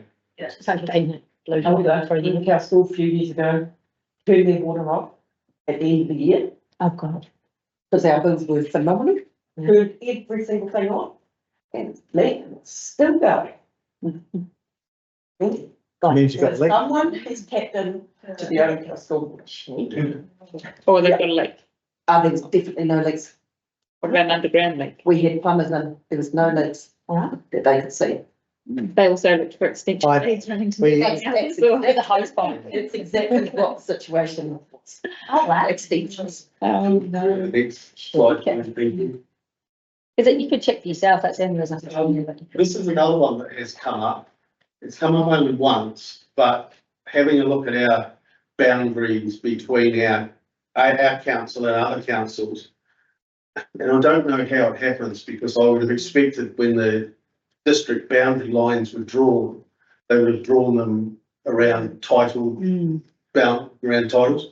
We've actually, this particular one, a paper will be coming to council at the next meeting. It just cuts straight through a title. So there's 1.5 hectares in our area and the balance sits in Clutha District's area. So this particular chap pays $900 in fixed charges and he doesn't, it's a backlog and he doesn't use our services at all. We don't actually have anything in our system to deal with those anomalies that crop up without having to bring the paper to council. So what I'm suggesting that you think about is we put something in there that allows, again, the group manager to remit the rates where the property clearly does not receive any services from CODC. They pay 16, well, I've seen their bill, they pay 16 grand to the Clutha District, they pay $900 to us, but they get no services for us. It's just the fixed charges, UAGC, that type of stuff. That seems completely. So I think. Yeah, Yeah. yeah. Would you hear with that? Yeah. We get a submission through the process on this very issue. It does sound quite unclear. Yeah. Oh, look, I think it only occurs when people complain. Yeah. But having a look at some of where the boundaries are drawn, there is potential for people to say, hey, this isn't fair on me. We haven't had it. This is the first one I've ever seen. We need to exercise some caution though with people who saying, well, I never used the library, or I never used the swimming pool. I agree, absolutely. I think that. The way it's worded would have to be very clear. It has to do with a boundary issue with a local authority, not somebody who does not receive And service. there might even be something that you could tie into it is, and there is no public access to the land from CODC. You can't actually drive there on our land and get to it. It's that anomaly where it crosses a boundary in a back block. Yeah, we can tie it up. It just has to. Yeah. Flagging that as being a potential risk. And they need to provide the rates bill for the other councils. If Yeah. they- Yeah. Yeah. Use a pay. Ideally. We don't trust our people, but you know, People. some neighbours are more trustworthy than others, aren't they? You'll try. Always. Thanks, Lane. Next slide. So here's a bit of general housekeeping. We wanted to tidy up the wording and terminology used to ensure consistency. We took, there's uniform charges, where there should be uniform annual charge, that sort of stuff. We will need to go through the policy document. And the other thing we want to tighten up is, well, two things, the contiguous rating units part. We've got it as rural. It actually applies to all contiguous rating units. And I think we need to make that quite clear in our rating remission policy. And there are rules around there, obviously. It has to be in the same ownership, used for the same purpose, those types of things. So they are stated in the Rating Act. And tightening up where possible on application of penalties. For argument's sake, someone pays the ORC our rates. That's effectively, as far as I'm concerned, is late. They've paid the wrong council. That's not really our problem. Should we be applying 10% to that? I believe we should. Other areas such as they've used the wrong reference to pay us. Well, technically they've paid us, it's not. So they shouldn't pick up the 10%. That's kind of the tightening up of the area. Leeway agreement. But I had a neighbour who sold her house and bought another house here and assumed that that information, as far as the rates were concerned, would happen. But then she found out she hadn't paid the rates on her new property because it had been set up in direct debit, right? And it didn't happen. So the solicitor. That's a lawyer. That's 100% the lawyer should have done it. You pay the balance over the day you transfer and you pick up the new one. Yeah, and the solicitor advise us and then Kelly, our rates officer, picks all that up. So that's been, how long ago was this? Last 6 weeks. Right. Oh, Because the solicitors have to send, there's like a special form that they fill out, that's it. Yeah, and you go, because you pay pennies up every day, don't you? If there's a direct debit involved, that's actually the responsibility of the person who set the direct debit up to go and change that direct debit. Because the direct debit is an authority given by them to us to take money out of their account. Yeah.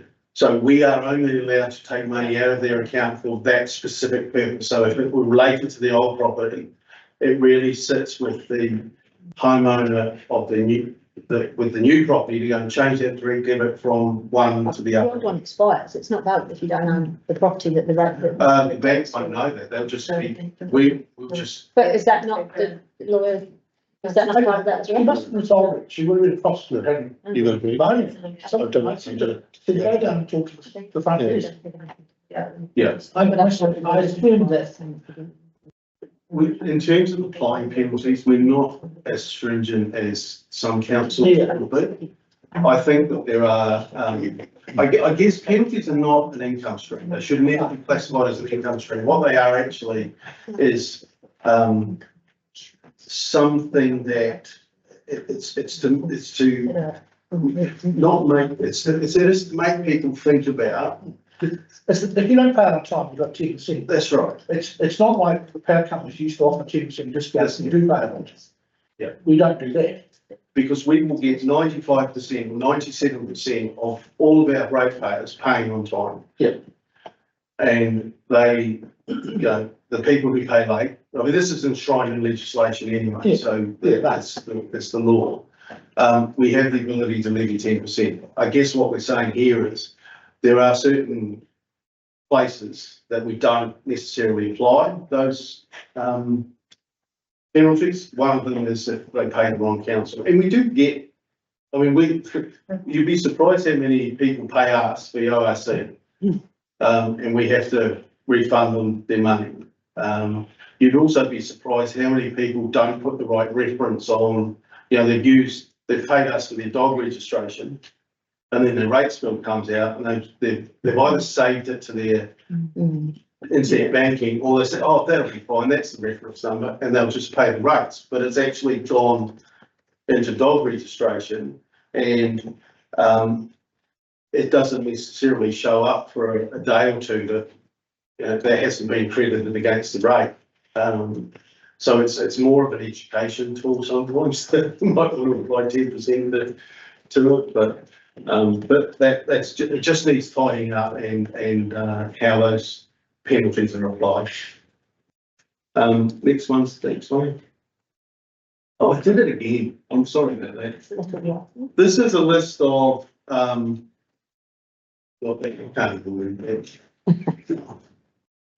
This is a list of all of your exemptions that you currently have in your rating remission policies. And I guess what I wanted to do is just go through with a little tick box exercise to see your appetite as to whether you want to keep them or not. So the first one is the remission for extreme financial hardship. And this is to assist ratepayers who experience temporary extreme financial circumstances which may affect their ability to pay. Could be a loss of a job, could be an illness or something like that, and they haven't been able to work, or they may have gone on ACC and only getting 80% of their income, that type of thing. What people have to do is they have to apply to us in writing on a form. They have to provide us a stat deck and provide their financials effectively. How many of those will we get a payment? Okay, down to the minutes, right? Yeah, I still think it's not something that pops up. I've been around this table for a long time. Yeah. Haven't heard of it. You've had It's delegated to the chief executive, right? That one? Where's the delegation sit? That's for me, currently, but one doesn't change that, we get to change that for No. this one. But it wasn't, because councils did consider this during COVID. This was, or was this been around? Was introduced because of COVID. Because not every council has a hardship, financial hardship remissions policy, so I was surprised when I saw that. I think the bar is pretty high. Bar is high. And there's quite a few hoops you've got to go through, so it's not something, obviously, which if we haven't had any, it's. Yeah. This would have been brought into COVID. Yeah. There would have been, I know councils did that. When you're talking remissions, you're actually saying to the person, I'm forgiving you that burden of paying those rates. Yes. If someone faces a hardship situation, what you could do is put that into a postponement policy. So we are postponing your rates for 12 months until you get back on your feet or whatever, but the rates bill hasn't gone away. So you. Does it attach to the property? Does it attach to the property? So at that stage, that would be like a paper. Or if it's a postponement, it's gonna have to attach to something if they don't, if they sell. Oh, it's 30% of sales proceeds. Yeah. Yeah, so. Yeah. Which is fine. Yeah, I mean, we would need to look at how we try and put that into a postponement policy, but I think it sits more, if you're of a mind not to forgive the rates burden, which I'm kind of gathering, have we ever had it? No, so there's probably nobody there. But if it's supposed, if you want to keep something like that, I would suggest you put it in the postponement policy so that the rates bill stays live, it's just deferred. So here's, sorry, just explain this to me. So the way that I understood Casey being say was that, say it's $1,000 that you're unable to pay for that year. And that gets attached to the title. Why would it get attached to the title? Because an actual, well, because in actual fact, it's the person that pays for the. Well, What? Yeah. When it's the person that's actually paying the rates, surely then they just have to make it up when they're able to, or you forgive them that particular. Yeah, that's the difference between policies. No, so if someone sells property, what happens is they always ask us, what's the outstanding rates? Because they give an apportionment.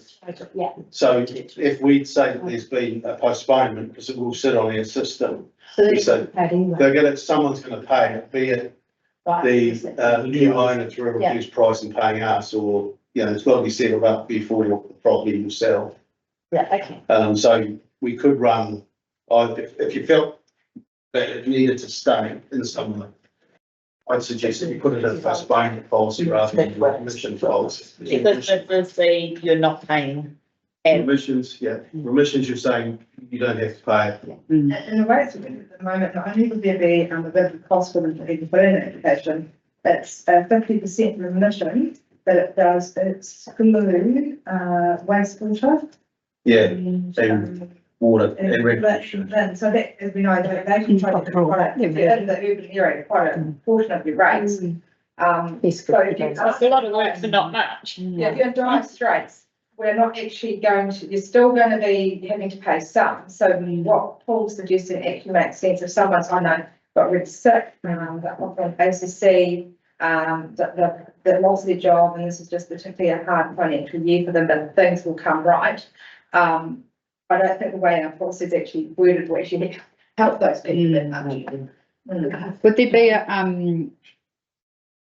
a timeframe on the postponement? So if someone was, does it have to be paid back? You don't have to be paid back in 12 months.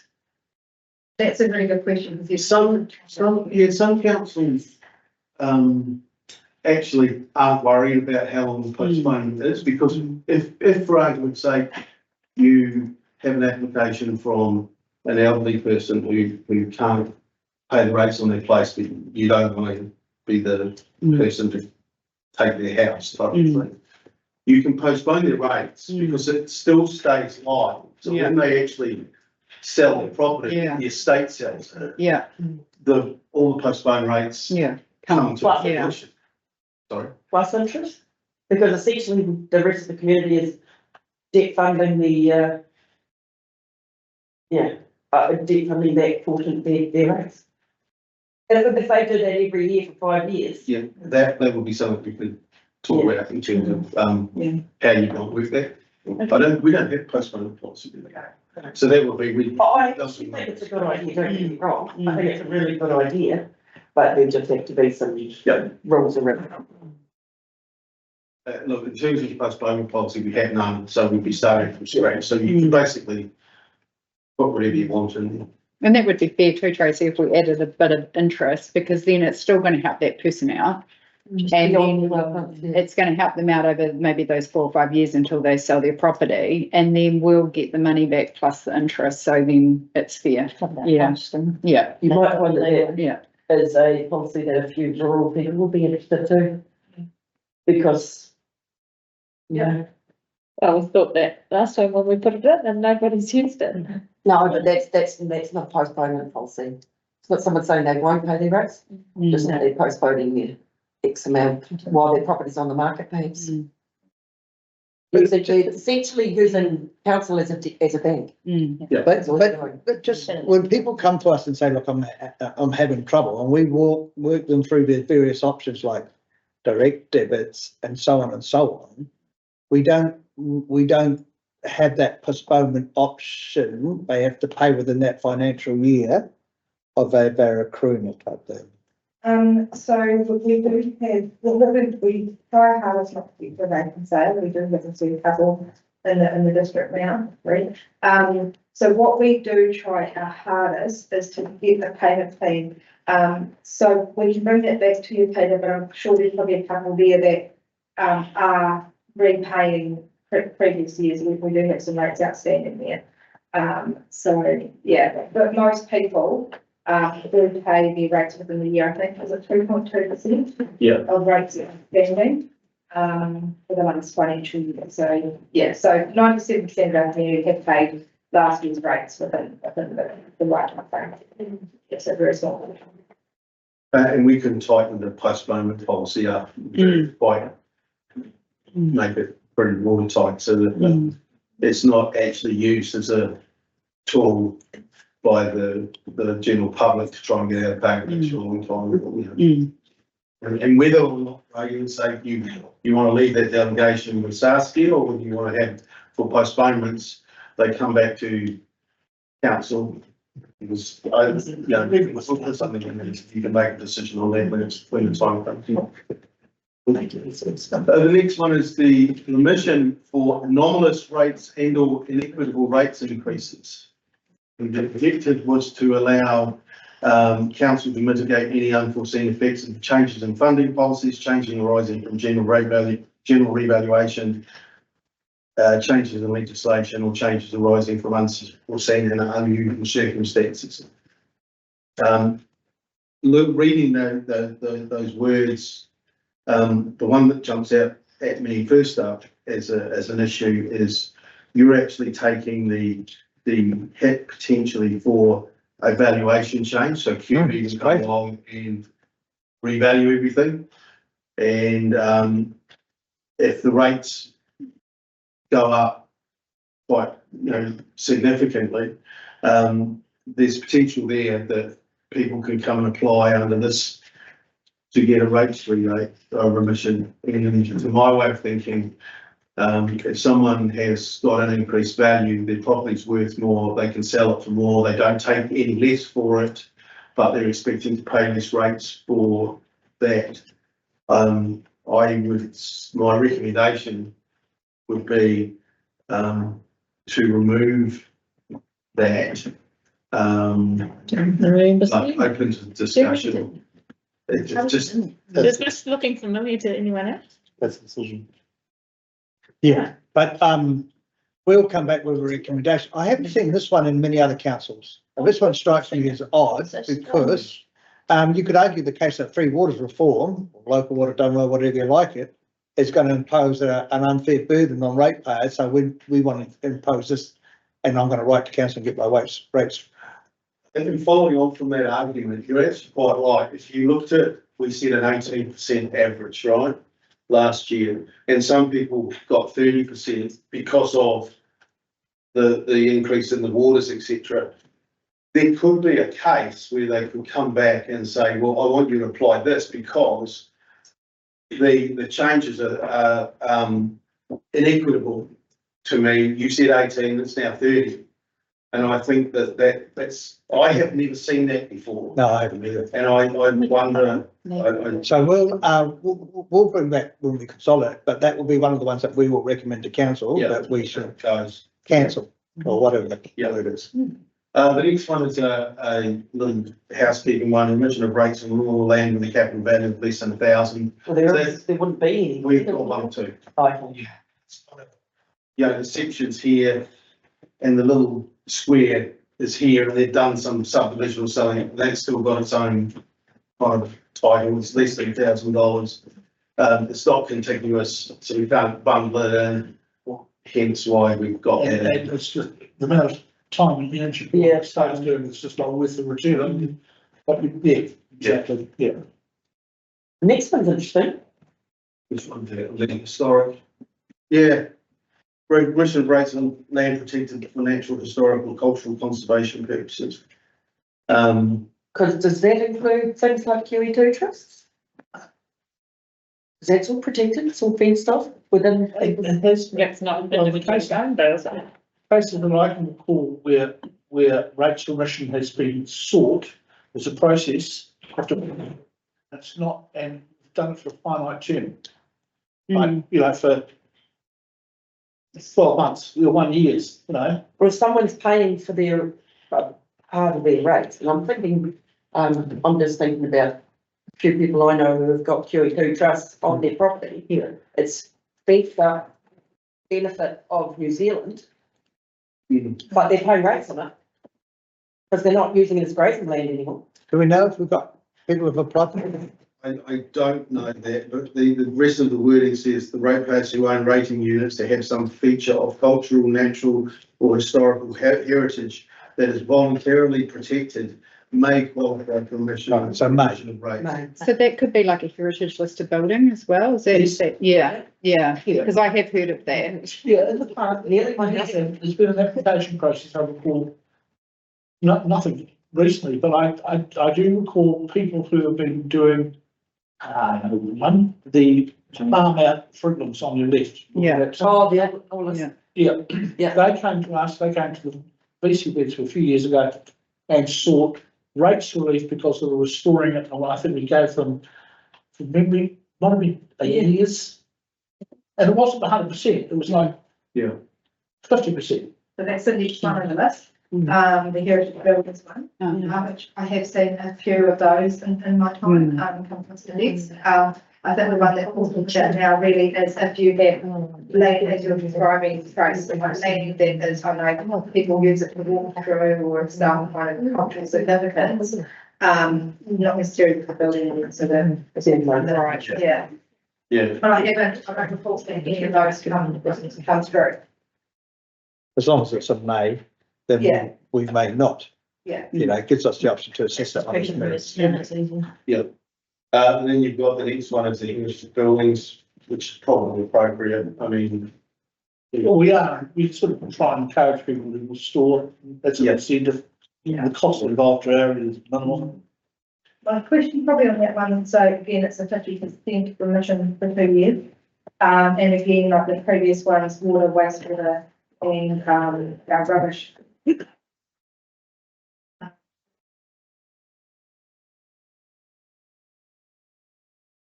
Comments?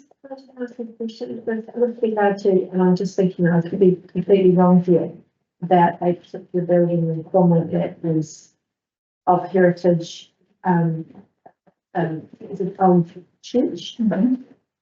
They got up to the best of my knowledge rates. I think this one they got it to 2 years and 50%. And you know, where there's never been a it's a business. Exactly.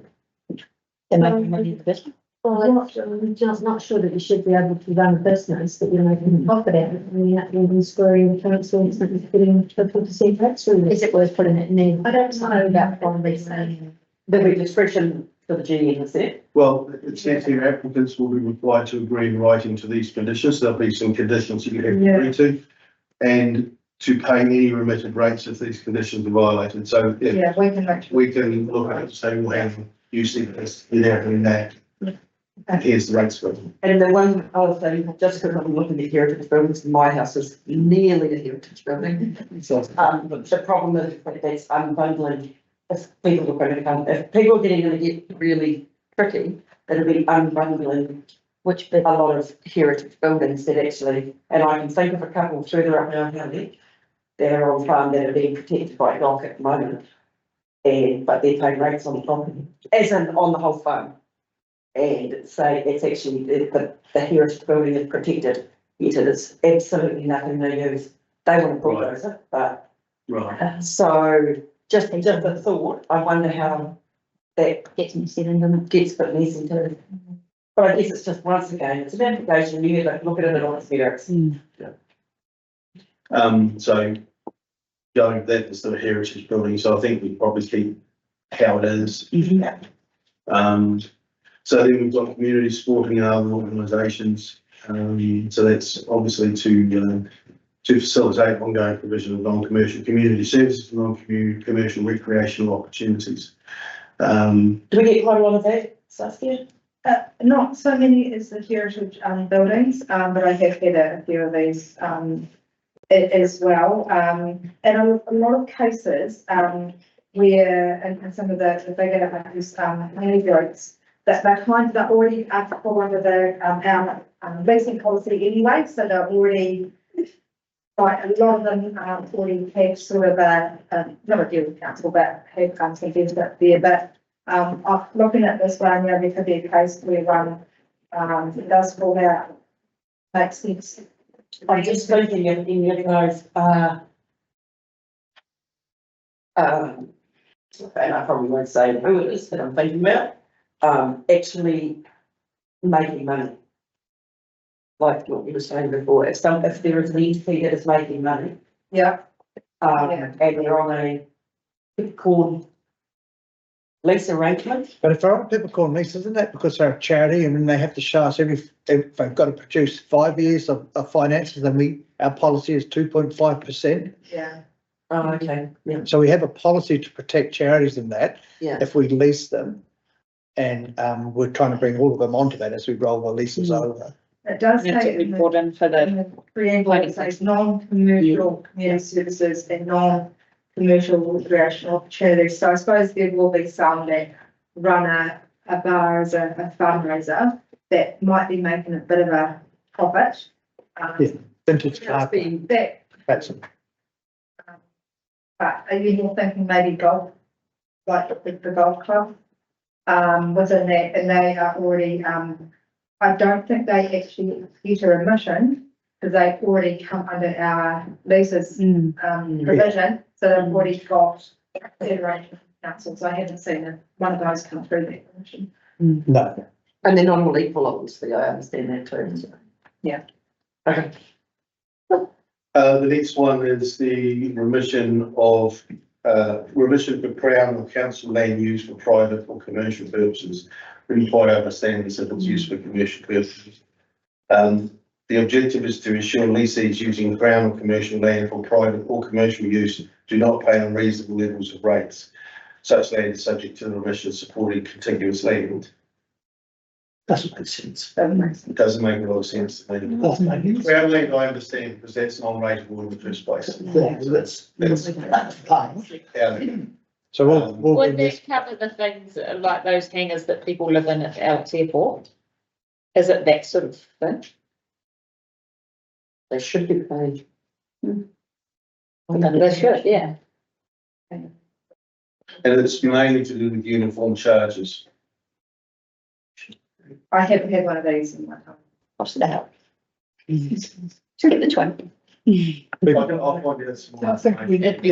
otherwise, that might be the other one we recommend. Yeah. The next one is remission for land affected by natural disasters. A lot of councils have these things in. That's where obviously you get a flood or a cyclone or an earthquake and people can't use their property for the intended purpose. Unless you're living in Auckland. Unless you're living in Auckland. Exactly. So that's why the provision of relief there, so that they're not, they're not burdened by a council knocking on the door for their rates bill. There's a 150 chance in the next. Yeah, how would that A do? 75% Is it like take a zero? zero. Rateable units in Alexandra were uninhabitable for a period following a giant earthquake. What would that do? If the giant earthquake, where there's a technical term for it, I can't use it for light company. But we're screwed. Yeah, and you may recall from Hawke's Bay, a recent event, Cyclone Gabriel, a couple of the councils really, that didn't have this policy, were really, it was highlighted in the news and all that sort of stuff, and it became a real, a flashpoint. The challenge is council have already struck the rates. Yeah. And so now you're remitting on the rates that have been, and so the council's ability to address the issues They didn't have- becomes harder and harder. Yeah. But it was a real, even the politicians the central government politicians jumped in on the councils and thought they're doing cold hard. It's still, it's the case in Auckland now. You've got all those residents on in the bays with the hills in Titirangi and that and Lansdowne where the hills have come down. That's Crown land, but the house has been re-stickered. They're still paying rates in because Auckland City. It's probably happening in Dunedin right now with those houses that are red stickered. It's easier if it's a red sticker, it's when there's some, but I think, again, I was actually quite impressed that you had this one because a number of councils have been caught out by not having. But we'll be back in the year after. It'd be nice to have a look at it. It's not delegated to me, so this one would be coming to this council paper. It does say, only relevant in the natural disaster widespread effect. So this one, with this one would come to you guys, Yeah. which makes sense. And I guess if you're going into a natural disaster type situation, then you've got the emergency management people involved and government funding coming through and all of that carry on with it. Or not, as the case may be, but Well, I'm hoping. so it'd be good to have policy. So I think that this is probably appropriate. Remission for development land is the next one. So this is unsold development land, which is in one parcel, has separate valuation assessment numbers, does not pay more than one set of uniforms, so contiguous. And it's discretionary for council to consider requests for remissions for development land. Must be in writing.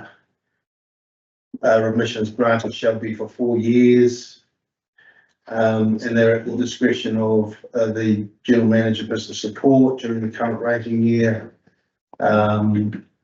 So it seems overly complicated. What's the We need to definition of, tidy up the wording. what is the definition of development land? And this one here is really interesting because, going through the history here, talking, doing those, not yet, although it's not yet, is they recall that this one come in at a time when this council was experiencing no growth. So obviously it was to encourage people sitting on land, hey, if you're going to look at developing it, we'll give you some rating relief to encourage that. A lot of councils did that after the GFC crisis. They incentivized development, Yeah. refunded resource consent contributions, all those sorts of things, just to get growth on the books. Now that growth's coming, they'll dial in that back. Yeah. We just tried a few of these in the last 2 years. For a period of 4 years.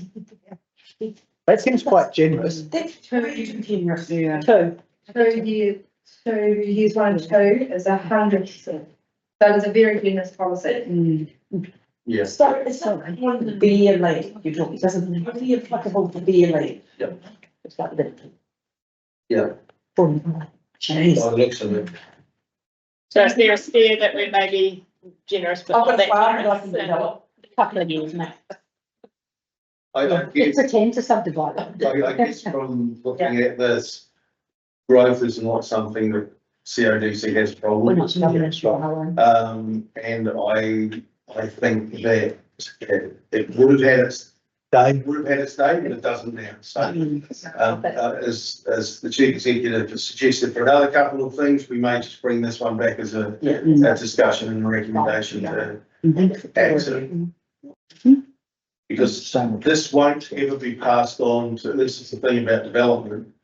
This won't be passed on to the people who are buying the land, this will go into the pockets of the developers. Exactly. And I'm probably not making any friends by saying that, but. And the next one is very similar. The next one is the mission for business development. And this one is to promote employment and economic development within the district by assisting new businesses, not in competition with existing businesses and or the expansion of existing businesses. Again, I think this was When we were, an economic development exercise, and I'm just trying to recall. when did you put this one in, Martin? Here. 1870, I had. The ink's still drying. I'm just trying to recall indications recently which have come. I mean, like Highlands Park, those sorts of developments, was anything like that of a They scale? can afford that. Yeah.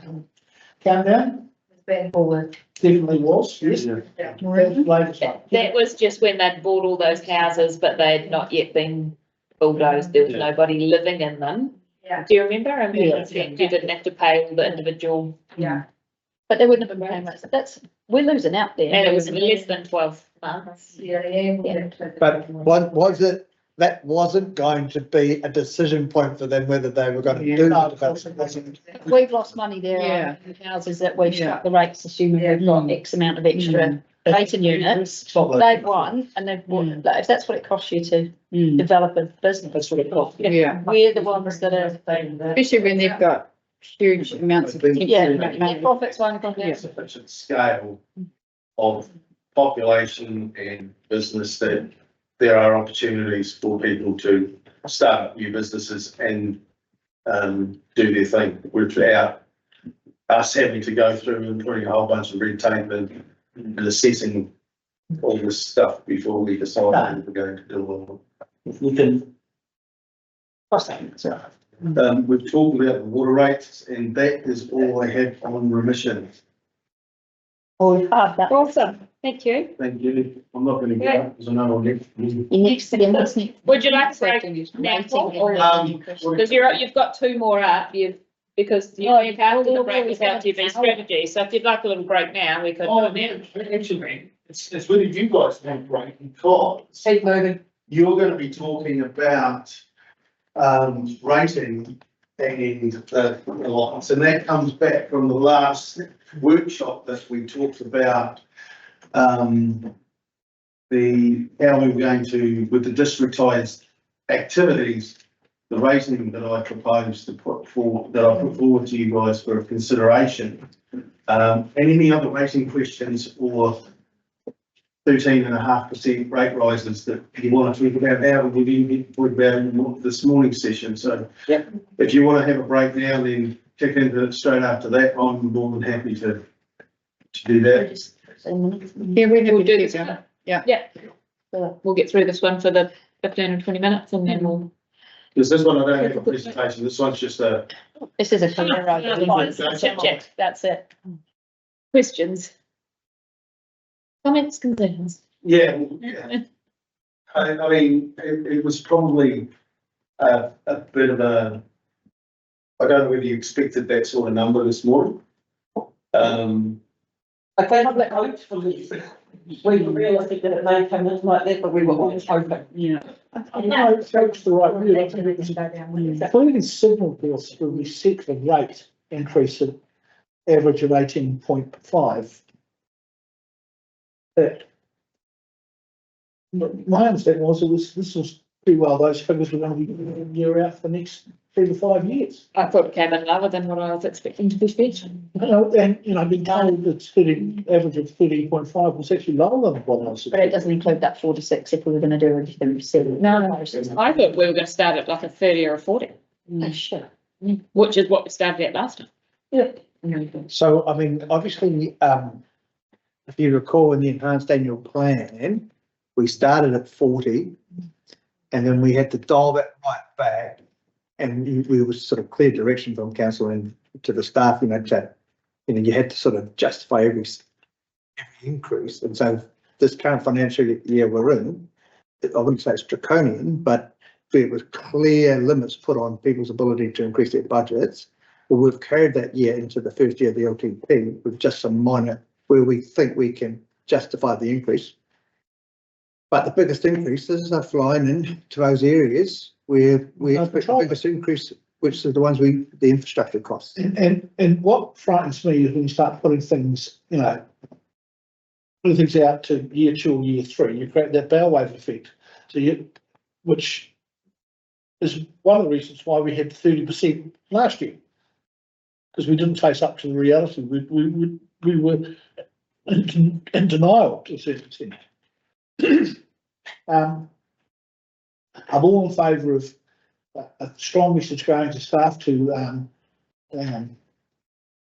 be very extremely conscious of budget increases. But if most of the increases are falling in areas which is there's a BAU, or in areas where we've got no control over costs like power, insurance, etc., then it's our job then to communicate why these increases are going on rates going forward, and continue to bring pressure through into Wellington to find other sources of income to do our job. Because that's what the crux of the problem is. We're relying on one form of income to do everything which is expected of local government. That's where that regional deals could be helpful and some sort of visitor levy or something like that. We collectively, we're looking at collectively buying insurance. We collectively use local government banking, for borrowings and things like that. We use the government stores for buying things. Any way of exploring that sort of collectivisation has got to be good. Because we don't collectivise insurance here, do we? No. Whereas where I came out of, 10 councils bundled together all their assets and go to the market. Yes. On 10 councils with assets. That's what, there's a collective in the South Island, I came out of a council that did exactly that. And had their underground assets were able to be insured because of that. Our purchasing of our power bills, I know we've just recently changed power supplies here. Is there any avenue for that sort of collectivisation? Or not at the moment, so we've locked that one down. Yeah, but In the future, and insurance, that could be a conversation. I mean, if we can come together around water, then insurance might be an easier one to come together on. Some of that insurance, by the way, it's only been up 2 pages here. So some good news for the day. I think the insurance companies have reached their ceiling until the next natural disaster. So if I'm channeling Stu at the minute, It's so peaceful. I know, but he would be, right now I can hear him wanting to say something along the lines of the entities that are like the solar farm that is potentially going in. They are going to virtually pay no rates because it's a rural block of land and it will be nothing in comparison to the income they're earning. And what are they going to be contributing back to our community other than maybe using a local hall for a meeting once a year? And so I guess that's something that if you think about what the dam did all those years ago, back to the region. Is it is there any appetite for that type of thing? Well, it is rural land and it's pinned on the farmer. Yeah. I mean, if you changed it, well, I don't know how you could change it if it's rural, it's rural. Yeah, there's something that comes through because we had a conversation about it from someone else, and do you remember Saskia, there's a pathway that you can effectively apply a differential to land that is being used for the purposes of power generation, much as it is for the dam. If you've got a farm that's being used for something that's not farming. We can do, we could do that. There is, we do have precedent, if we do the dams, we would need to go through and consult through it, and revenue and financing is going to come up in the next slideshow. Yeah. But yes, you could do that. Changing things from land value to capital value will pick those things up. It will be a significant increase in capital value because of what's been put in there as well, but that's a longer term process, and it's a lot of work to do behind the scenes before we actually go out. But again, councils have done that, haven't they? There was a case in the Bay of Plenty where Zespri and Golden Kiwi councils are charging on the rate of that because of uplift and it was quite a topic for Western Bay of Plenty. But I think they won their case. That was that the logging truck? There was one, it might have been there's the forestry one as well. This is North Island, smallish North Island Council, a lot of logging trucks. They went through the process of setting a differential for forestry owners because the trucks replaced, a truck has effectively this is 90 car movements for one truck. So there was a lot of wear and tear on the roads that they wanted to recover from logging companies. And it went through the courts and the council were eventually vindicated. It's a crossing the T's, dotting the I's exercise. If you get it wrong, then it's gone. But it can work in things like dairy farms at the same basis. You could look at any dairy farms that you might have, probably not so prevalent up here, but places like Clutha and the likes where there's a lot of dairy farming happening. There's a lot of, especially those 50 ton HPVs, whatever they're called. There's a lot of wear and tear they place on the roads. And there should be a recognition of that through the the business that produces that. And that's not trucking firm, because you can't blame the trucking firm. It's actually the source, which is a dairy farm or the forestry block or, the whatever. So you can do differentials around that. And we could do that through our revenue and financing policy. What about gold mines? Well, it's the same argument, isn't it? Because it's on rural land. If we go down a regional deals path, I think, the mayors would have a view around the royalties and that sort of stuff, how, the Crown royalty. Yeah. But, it's sort of, if you do it for gold mines, you do it for all farmers. Once you start changing designations and things like, when's a gold mine is a business like any other business? Exactly. Yeah, again, they are messages which we need to take to central government because they are decisions which are going to be made well. But, right now, we've got a multi-million-dollar proposal, which is going to cost ratepayers in this community money. And we get no return, we've got no authority. If we could get a share of the royalties, what did they say, 2.5 million ounces, gold hit $5,000 a couple of weeks back. What's that, about 12 billion, 2% of that, if we could get a share of that. And that's the thing, I mean, you're talking, it's quite different what you're talking about and that side of things, as in you're just your lone farmer. I know, that's your right. own thing. So Exactly, yeah, so that, I'm certainly not advocating for that for any farmers. Right now, we wouldn't be able to do any of this for this LTP. Yeah. But I mean, we certainly have the opportunity to see what others are doing and explore that, and I think we have 2737 might be more realistic to look at those types of things. You remember that I said when I first presented last month around the rates are sledgehammer and crack and water. That's exactly the situation. The Rating Act never contemplated those situations arising. And to look at that activity of gold mining, you'd have to look at all of the, what problems is it causing in the district for a start, and you'd identify those and say, you know, it's the trucks that get rid of the or the dust or whatever, there's all these issues, boom, boom, boom. And because of that, we could apply a differential because there's this cost that they're the only ones creating. If they had none of that, and they had a similar thing on the coast where they were mining for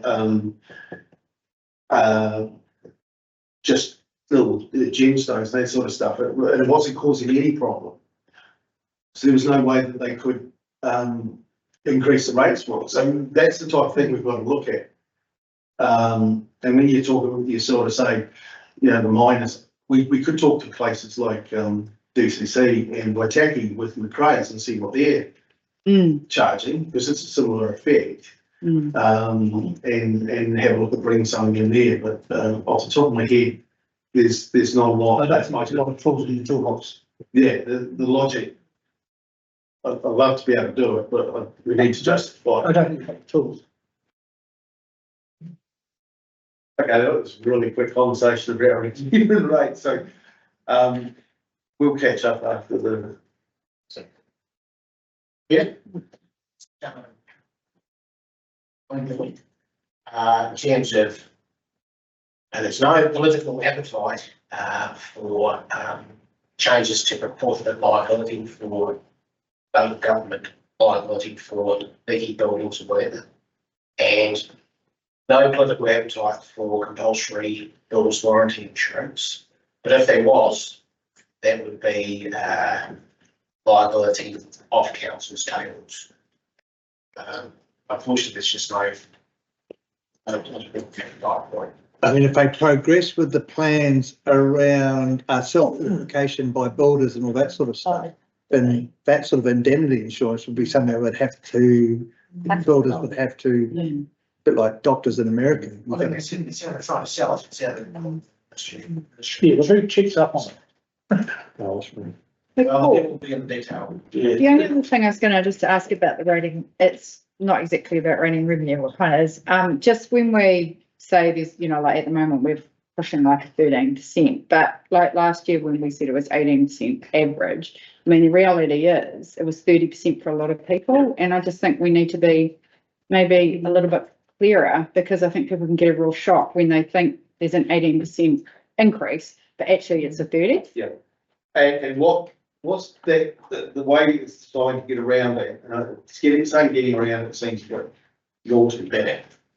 The annual plan should have sample properties in it that should be a sample across the districts, and it should be properties from Clongwell and Paris and I can say Petra, because I live now.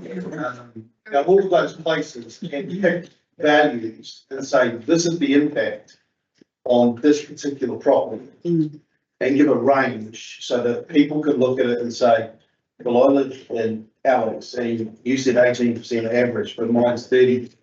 Why is mine 30? So we do actually put that information out, whether or not we make it prominent. Because councils are notorious for saying the average is 18 because it's always the lower number. Someone's property is. But that doesn't really help the people when it's 30.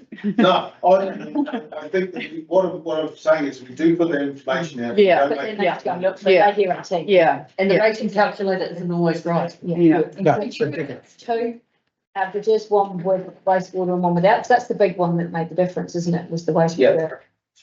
And that would be closer to home with water in or out, and that wouldn't be too hard to give you an average. And I think that's the challenge that we face.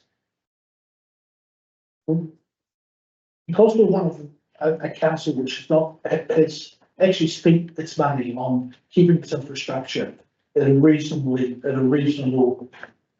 level of Repair. and replace where others haven't. You know, we don't have an instance like Wellington, the water coming every 5 minutes coming through the street.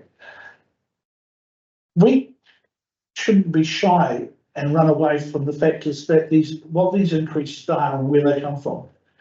Because to deny that, denying the reality of the situation. And I, for one, as an elected, you know, our asses will be put in the strange nest, and will be people standing up saying, and I can hear it now at the public meetings in September next year, I'm promising that will be rate increases will not be any more than the rate of inflation. Well, my question is, what are you going to cut? And they'll have no answers to that. I'm saying one person around the table. Hey? There's one person around the table. Yeah. I mean, and that's the reality of the situation. We will have, as we saw it back last year with, at those public meetings where you had great power and people like that standing up and berating us saying, it's got to be within the rate of inflation. Well, I'm sorry. Yeah, I agree with you in that respect. The rate of inflation has nothing to do. It's got nothing to do with it. That council faces. I think coming back to your point, Sally, is that when we go out with our messaging, we should actually be broadening the messaging. Yeah. And I don't think that, I mean, this council's fairly open in terms of what it puts out. I mean, they tell, they publicise their workshops, etc. Not a lot of councils do that, even though the ombudsman's said, you know, there's no reason we shouldn't. Exactly. And I think if we turned around and said, when we're ready to release the rating number of whatever it is, we turn around and we say, the average in Alexandra is this, the average in Cromwell is this, the average in the rural area is this. We can do all that, but it's just that we've not done that yet. And a lot of councils, when they compare each other, you know, you look at the Taxpayers Union, when they do their annual performance listing, they just look at the average and they say, well, you know, CODC said, and one of the arguments that I had, like Tracy, I do most of my work at the supermarket, right? And that's where people come up and stand. And I had somebody had a go at me about the 30% increase, and I said, yeah, but your property has increased by 400% in the last decade. Your rates haven't. They will by the end of next year. And that person looked at me and cleaned up very quickly because they started, you could see the cogs working, and they were thinking about this. That property I did pay 130,000, it's now with over 600,000. And I know it's not, rates are not linked to the capital gain or anything in the property, but that's the reality. Your price of keeping your services going to that property have not gone up 400% in the last decade. No, absolutely agree. I saw a little quote today, just to lighten the mood a little bit, by Albert Einstein. And he says, what's right isn't always popular, and what's popular isn't always right. He was a smart For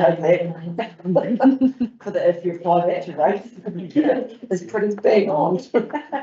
I mean, but at the end of the day, we're running a business that has input costs and we collect it. The whole rating system, the collection of rates is reliance on that is in my view flawed. There needs to be other ways to do that. And unfortunately, those methods are out there, but currently we have a government which is not entertaining to listen to, you know, a proportion of GST coming back with localised fuel taxes, production charges, and all the other tools in the toolbox which we as a local government could use, which is not penalising property owners. And giving stability to actually recoup some of the costs actually where they lie. But there's no willingness for that to happen. My last speech for the life. He's in that room. Got a good skip. There's another. Perfect. All right. Time for a break. Marvellous. Thanks, I've been staying. 10 minutes. I'll go and get some lollies. We'll be back here at 3:30 for, we've got Paul Morris coming at 3:30.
Steve been doing 45 points.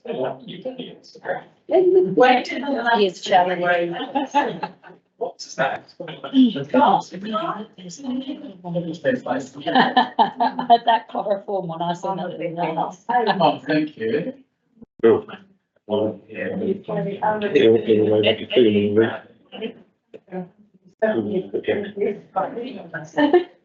you won the lottery. They will, but you know, it's quite nice.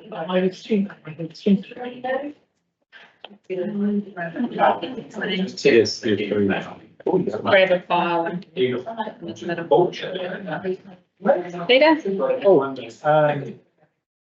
the weather was original. I'll put them down here, guys. If anybody needs to pick me up, just come and fire it in the box. Will we all go, Wayne? Yeah. Really good. Thanks, Paul. Just want to quickly move on to financial policies. I'm not sure this will take an hour and you'll be happy about that if you want. Amelia, we also have, I suspect. There are a requirement of the Local Government Act, and there are 3 of them that you need to worry about. Next slide, thanks, Wayne. The first one is the investment policy. We are comfortable with the investment policy, and I'm not going to read it all out, but there is one change that we would like to make, which is changing 7.7 in the policy, and the wording is we want to change the current account credit balance should not exceed 750,000 for more than 4 continuous days. We currently don't achieve that because we have moved to things like weekly creditors runs. So sometimes we leave the money in the account knowing that we're going to be paying creditors every Thursday. So this was prior to that. And what it was designed to do was to ensure that we didn't keep large sums of money in the current account not earning interest. Because as I say, we've moved to weekly payment. We don't have large sums of money building up in respect of that. I understand, and I talked to the table before about this, is we also don't have a good mechanism to know what is going to be affecting us at various points across the organisation. So all of a sudden, when we do our creditors run, so it could be $4 million because of big bills come in for the Cromwell Hall. And sometimes we know what's coming, but the activity managers are talking to us about timing. Definitely once in my role, we've nearly been put out and had to big organisation to pay salaries and that kind of stuff. So it does make sense to remove that out of all the big processes in place. This coupled with the next slide when we get to it, is designed to cover that issue that Saski's talking about. So, and we're unlikely to earn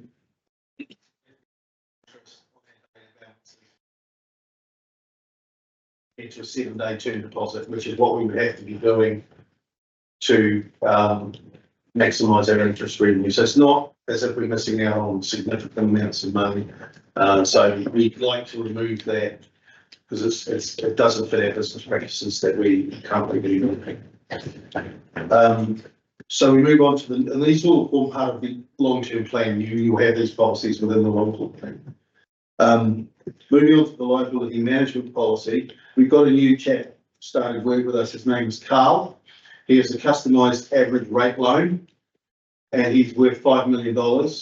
And he's designed for us to cover those situations where we need to go into short-term debt, because going into the LGFA to draw down money is 2 to 3 week process. Whereas Carl, we can just ring up the bank and say we're going to exceed our current account balance. Can we we'll just draw on that? So that coupled with the previous slide means that we don't run into the problem that Saski's just alluded to. We also will need to cover off the new council credit rating with Fitch because that will tie in with our liability management. And we've got a meeting in it with Fitch around that, so that's progressing quickly. Next slide, Wayne. I guess the important one is from my perspective, and it goes hand in hand with the infrastructure strategy, is the financial strategy. And I've looked at that financial strategy, and it complies with the legislation, so that's good.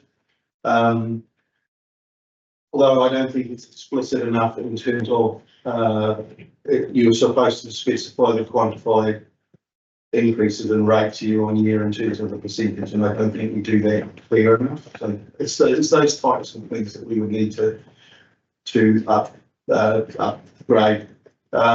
The key components of the strategy, it has to deal with population and land use changes, and the capital and operating costs that are required to provide for these changes. So you can sort of see where it starts to link in with the infrastructure strategy, because those are the types of things that you need to be talking about in your infrastructure strategy as well, because obviously you don't put infrastructure in unless you've got that growth, that population, that land change, use, those types of things. You're also expected to deal with the capital expenditure on network infrastructure and the existing levels of service. So what does that look like?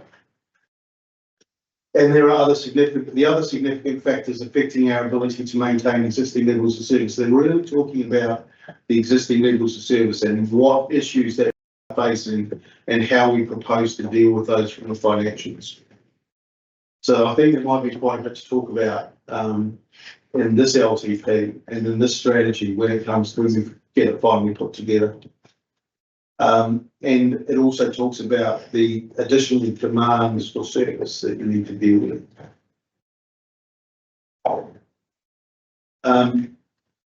It's been also, and this is the where I think we don't quite meet the level that we should. It should also include a statement. We'll use a graph, but I think it needs to be a statement so it's easily, here it is type of thing, on quantified limits on rate increases and borrowing. What it means is that you now have to see in your financial strategy what you think the maximum rate increases are going to be over the next 10 years. You don't, and what I'll talk a little bit about later on, but you don't have to, and I wouldn't suggest that you, if we've got a 6% rate rise in year 3, that you set your level at 6% in year 3. What you need to do is give yourself some room to, if circumstances change, to be able to move within or up to a level that is different from what you currently have now. So it also has to deal with borrowing in that respect. So we need to be able to put in our financial strategy what our borrowing is going to be over the next 10 years. So we need to work through, and we will work through that, what our debt caps are going to be, if we have that from our GFA, and what our borrowing limits are going to, what our borrowing debts are going to be. Having said that, I might say this in the next slide, these aren't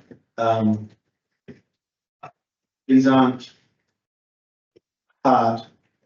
You must comply with these.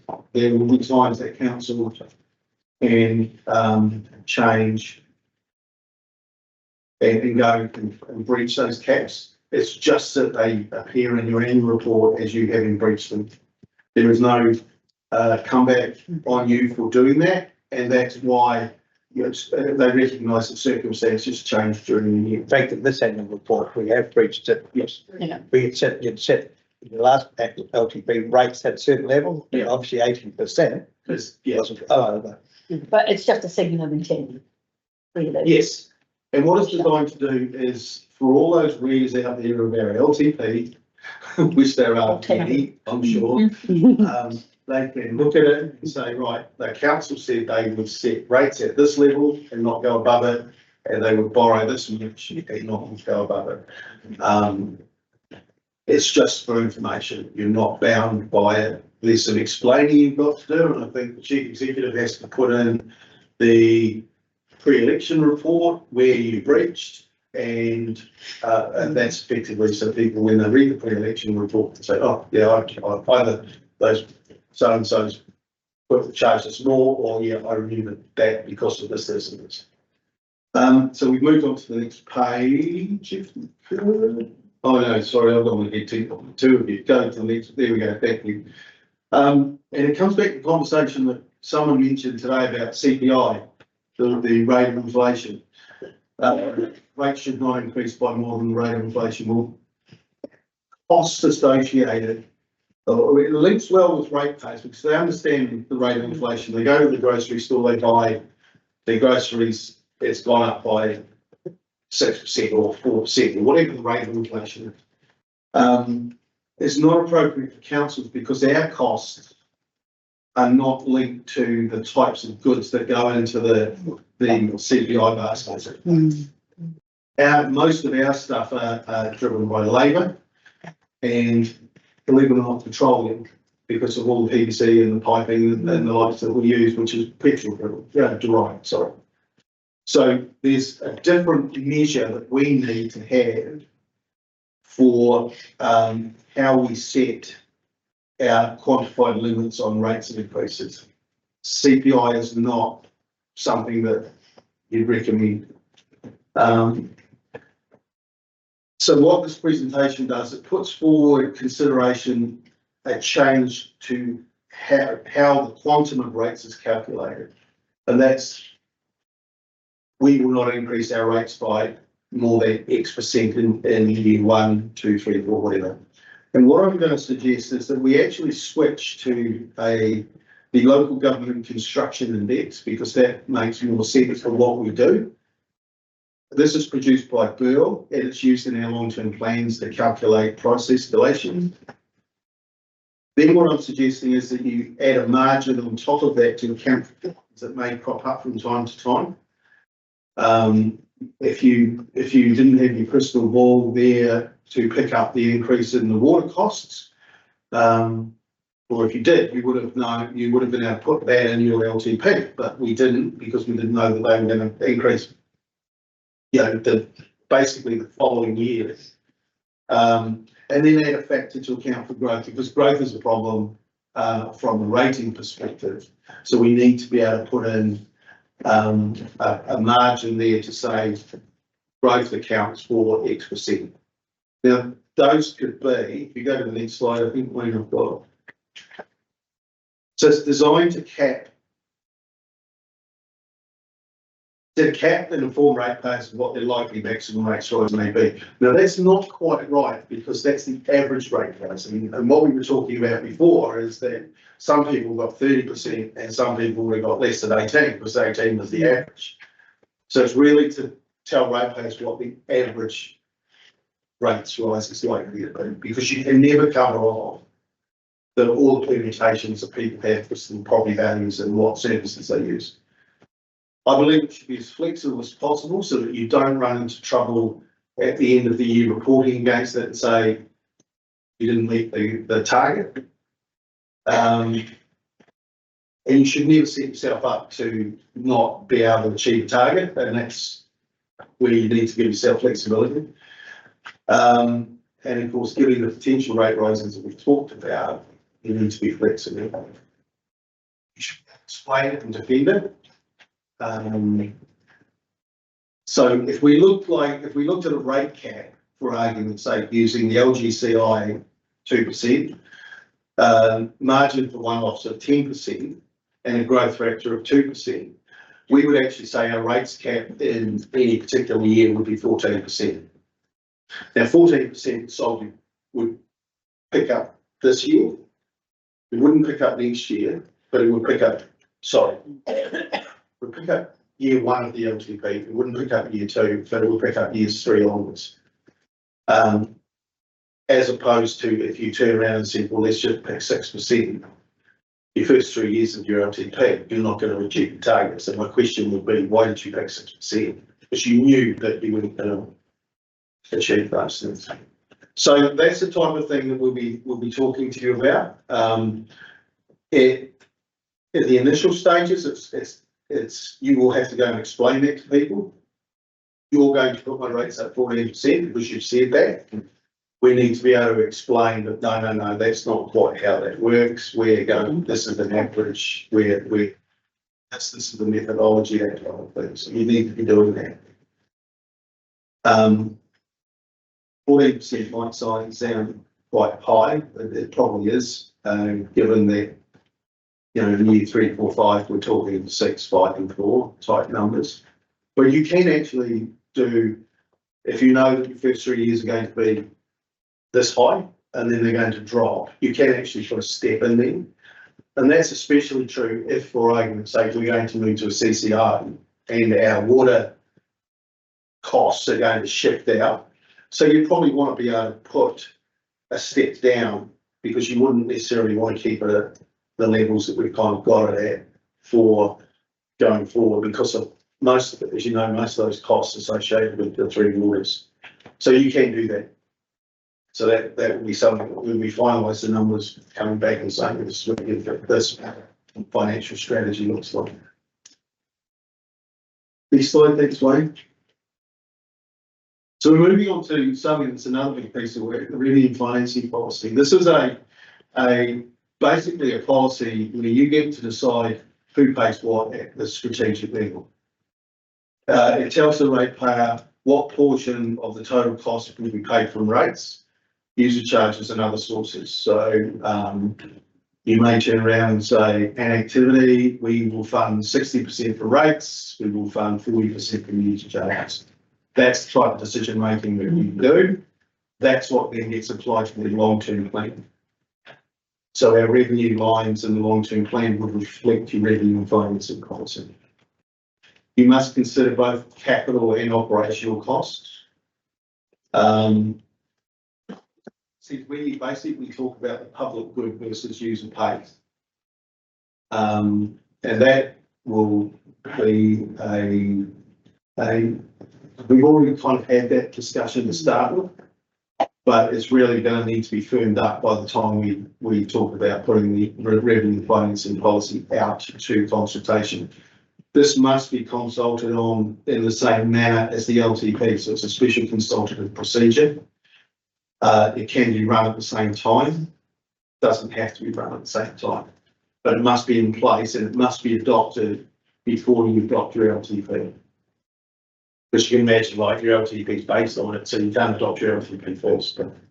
And we will come back to you and we will go through all the activities, because actually Peter picked up with me a while ago. There's some of ours, it's we got vague.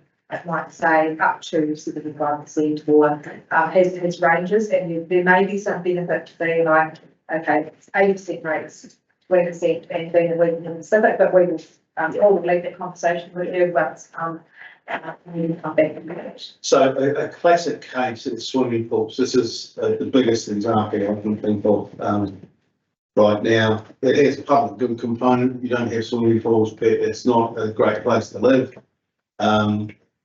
So you have a component of user pays, people go in and pay their fee to have a swim, but the ratepayer picks up most of the cost.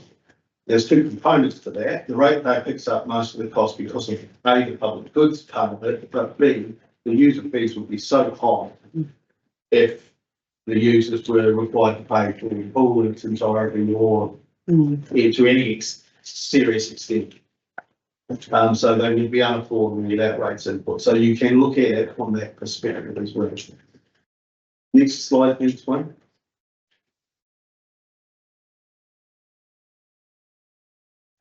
Now I love bringing up section 101, financial management. No, it's not that one. There we go. That's in. These are the things you must consider when you're deciding how you're going to fund stuff. So the community outcomes, the distribution of benefits, the period over which these benefits are expected to incur, so it kind of picks up the capital side of it. The extent to which actions or inactions of particular individuals or a group contribute to it. So that could be where you'd be looking at potentially, if you had a lot of logging in the area, you might turn around and say, well, forestry contribute a lot to the cost of maintaining roads. So you could logically apply that to making forestry companies pay more. And the cost and benefits, including the consequences for transparency and accountability. So that's kind of, if you think swimming pool, I guess, user pays, but if you didn't have rates input, no one could afford to use it because they'd be paying $250 per session for a person problem. make a birthday party at the pool pretty expensive. And then you need to consider, you do all of that and you go through all the logic and then you apply your political judgment and it allows you to basically do whatever you want to do, as long as it's not ridiculous and perverse. So you can do that. So that's the type of thing we need to go through for every activity. We need to go through every one of those 1 through 5, and then we look at it and say, politically, what do you want to do? How does that work? Because you could end up with some significantly bad outcomes for people if you turn around and say, well, yeah, we want user pays for a swimming pool, or we want user pays for the community centre in Cromwell, those types of things, and that's not going to work because it's going to be so wrong in terms of the numbers that people will have to pay. You apply your political judgment there. Okay, next one, thanks Wayne. So we're still talking revenue and financing policy. And here's some examples. You've set levels in the past in relation to activities where there are funded 100% user pay, so dog control is one of those activities. You'll need to consider how these activities will do, how the public good impacts these activities. So you may want to, for argument's sake, consider dog owners pay 100% of the operational costs of dog ownership. But there is a public benefit to the community of having no roaming dogs. So should you account for that through rates? Those are the types of discussion points that you need to be thinking about. Should dog owners pay for the capital cost of the pound, given that that is probably 100% public good? The pound gets them off the streets into the pound. We charge dog owners penalties, I guess, for wandering dogs, so they're going to pay through that. But the actual construction of the asset, who does that sit with? So those are the kind of conversations that we need to be having. And dogs was easy. It was just the best example. Moving on to the next page, right, and I think this is the last one. Things that other examples of building control. There is a public good for having fully qualified building control officers who go out and make sure people don't build rubbish buildings from a safety perspective. And we do have a component of rates that we have canned at the moment because we've got significant reserves there. But, should we be continuing those types of things? Planning the resource consent, it all seems to be sitting in your spot, please. Sorry, mate. Planning resource consents, there is a absolute component of user page. You come and apply for a resource consent, that's on you. But there's a district plan, making sure that's working properly. That's actually a district-wide thing. So keeping those types of, I guess, levels and public good separation, and it still needs to happen. Because the temptation may be to turn around and say, gee, we've got 13.5%, let's bump up the resource consent fees and get 100% user pays. Well, there's a public good part to it that needs to be recognised. Tourism is another one.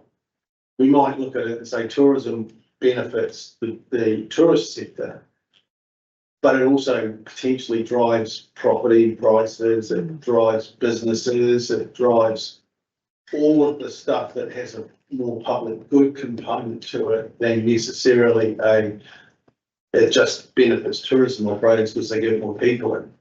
So, it makes the fact that we keep our doctors or we keep our schools open because we keep the population growing and time. So those are the types of considerations. This is by no means an exhaustive list, and I think what we will be doing is bringing something back with all of the things for you to consider. Understanding that you've just been delivered a 13.23% and a 14.5% next year. So we need to work out how this might work and over what time. But we plan to bring you an updated revenue and financing policy for your consideration so that it can go out as a special consultant procedure. Now, whether that happens at the same time as the LTP, I think we're going to probably run out of time, so it will have to happen at the same time as the LTP. But it's those types of things that we'll be considering. And we're also considering, that's where you set the differentials.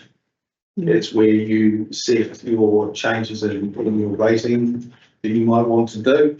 And I take Peter's and Saskia's view into account, but I actually have a different view in terms of how rates compared to user charges might be. I think that to give yourself flexibility, and the reason I say this is because I was brought out a long time ago by Audit New Zealand when we were doing the LTP for Mackenzie in years 9 and 10, because we had hard and fast percentages in there. Our numbers didn't comply with the revenue and financing policy. So having a range between 0 and 60%, if you come in at 51 for argument's sake, NZTA funding, if they change it or your revenue rates change, you've got a little bit of flexibility. So we can have that conversation with them. Yeah, that's revenue and financing policy, and I don't think it will generate half an hour's worth of questions. Thank you. Questions, some questions. If we go out with that at the same time as the LTP, what's going to be, how are we going to manage the two of those together? Because that's big. two quite big pieces of work, and Is that what we're covering next with Paula? Yeah, so there's definitely, and even just my telling of potential consultation document, what's going in there, there's a lot. There's a lot in there, and then if we are changing the public with the private good, we're going to have to work really closely with Paula around how we get that message out to the public.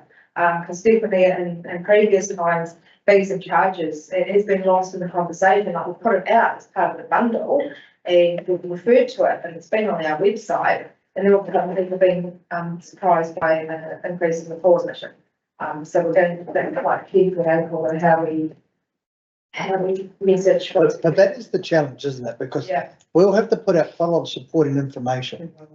And so, you know, the consultation document is just sort of the entree, isn't it? And people want more info, they're going to have to delve into the different parts and that's the challenge with LTPs and trying to get information out there. It's just, I think it's virtually impossible. And it's also, I hope it's also going to be the opportunity, and I think we'll cover that off with Paula, is if you're doing heaps of really big stuff, more people might be interested in following along. But when you talk about the differentials that go in that, is that where we would essentially be able to look at something around, as Tracy was saying, was it during a year, the solar farm stuff? Yep, absolutely. Just on the point of timing, you talked about, I talked about LTP. The advantage of the revenue and financing policy is it doesn't need to be audited. It doesn't have to go through Audit New Zealand. So thinking about timing, if we get it right, we could actually consult early on in the year, so the February type time, or Audit New Zealand auditing our consultation document. So you would have the revenue and financing policy go out as its own little beast.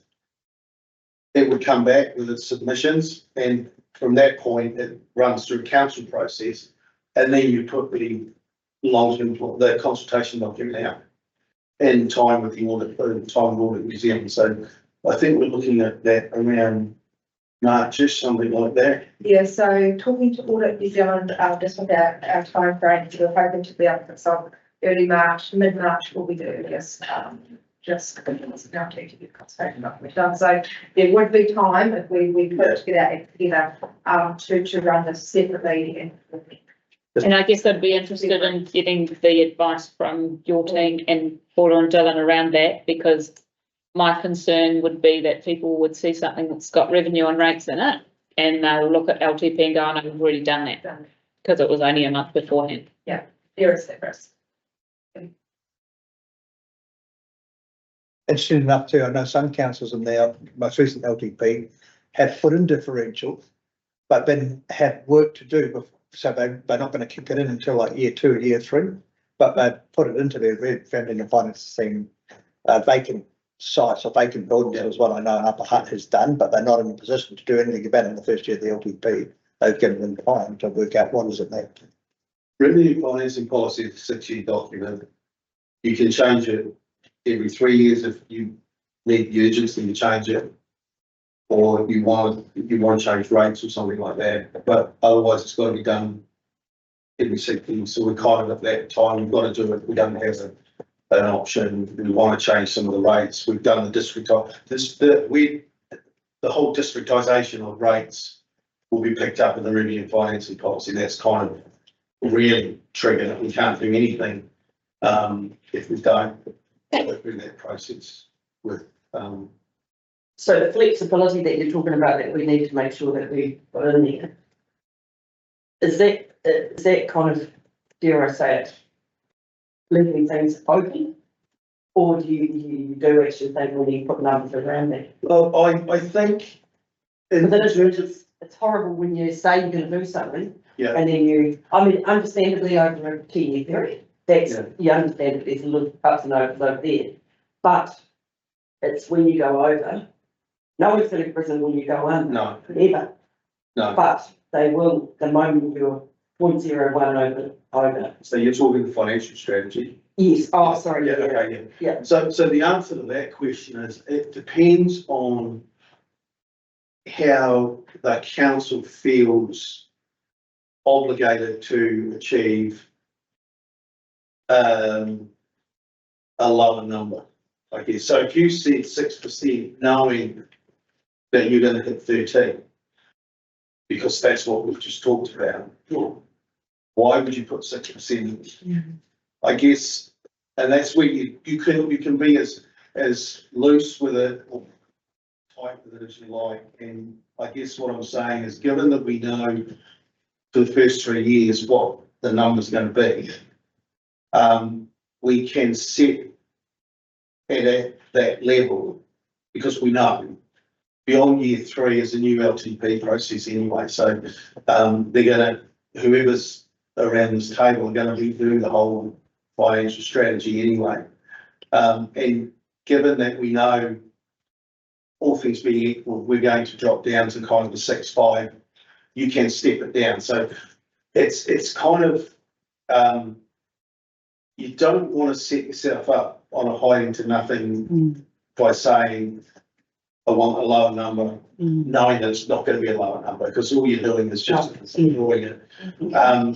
But if you say, we're going to set it at 10% for argument's sake, and then my suggestion would be that you as council to instruct the team to say, well, we want 10% because that's what we've said we want. And it would be really difficult in year 1 to explain, well, we set it at 10%, but we knew it was going to be 13. But that gives you an opportunity in years 2 and 3 to kind of hit those targets. I mean, I've been involved in LGPs and financial strategies where they have been 10.6, 9.6, 9, and then drop down to 4 across the board. I've also been involved where they've gone, first 3 have been high, and then the next 7 have been 6% regardless.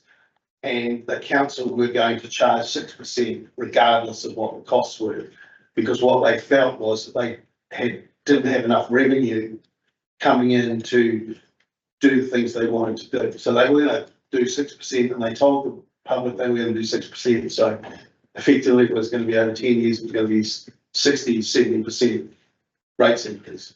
And they said that because that's what they had said they were going to deliver in terms of services. So there's kind of 2 ways to look at it. One is you set the fiscal envelope at whatever you think it is, say 10%. Staff have to go and make it work for 10%, or you do what we've kind of done at the moment, which is say, well, the cost is 13.2. And we're kind of sitting around that at the moment. So it's either top down and bottom up, and we've kind of done the bottom up thing. But in terms of setting rates, year 2 or year 3, you've got to give yourself some flexibility so you're not continually coming back and having to redo the LTP. You know, it's if you think that you're going to have costs associated with 3 waters going up, if we were going to keep 3 waters, you need to factor that in. Otherwise, you just get in your annual report, you get flogged, and your pre-election report, you get flogged because it's highlighted as we didn't achieve our target. Well, that went high. Enough to think on until we get to the next meeting. Plenty of homework for people. Yeah. And then the document out that says we won't go above 14%. The backlash from that isn't going to be like, oh, well done for keeping it down. Yeah. That's going to be, that's 2.5 times what we think it should be. At the very least, that. I'm not sure how much better putting in a statement is saying, we're going to try real hard to keep 14. Look, I don't have to worry about that. I just tell you the facts and make the decision. You might have a new group of friends come up to you. Yeah. We sure as shit will be Thank doing a you. good job for Morgan. Awesome. I'm done. Thank you. Oh, thanks, Paul. Much appreciated. Killer. Ties in nicely, I think, to you, Paula. Are you as well, Jen? Have you Or shut just the Paula? Perfect. Carry on, fascinating. Paula's going to tell us how we're going to Look at win this. friends and influence people. Influence people. Oh, I get it. Yeah, 10 minutes.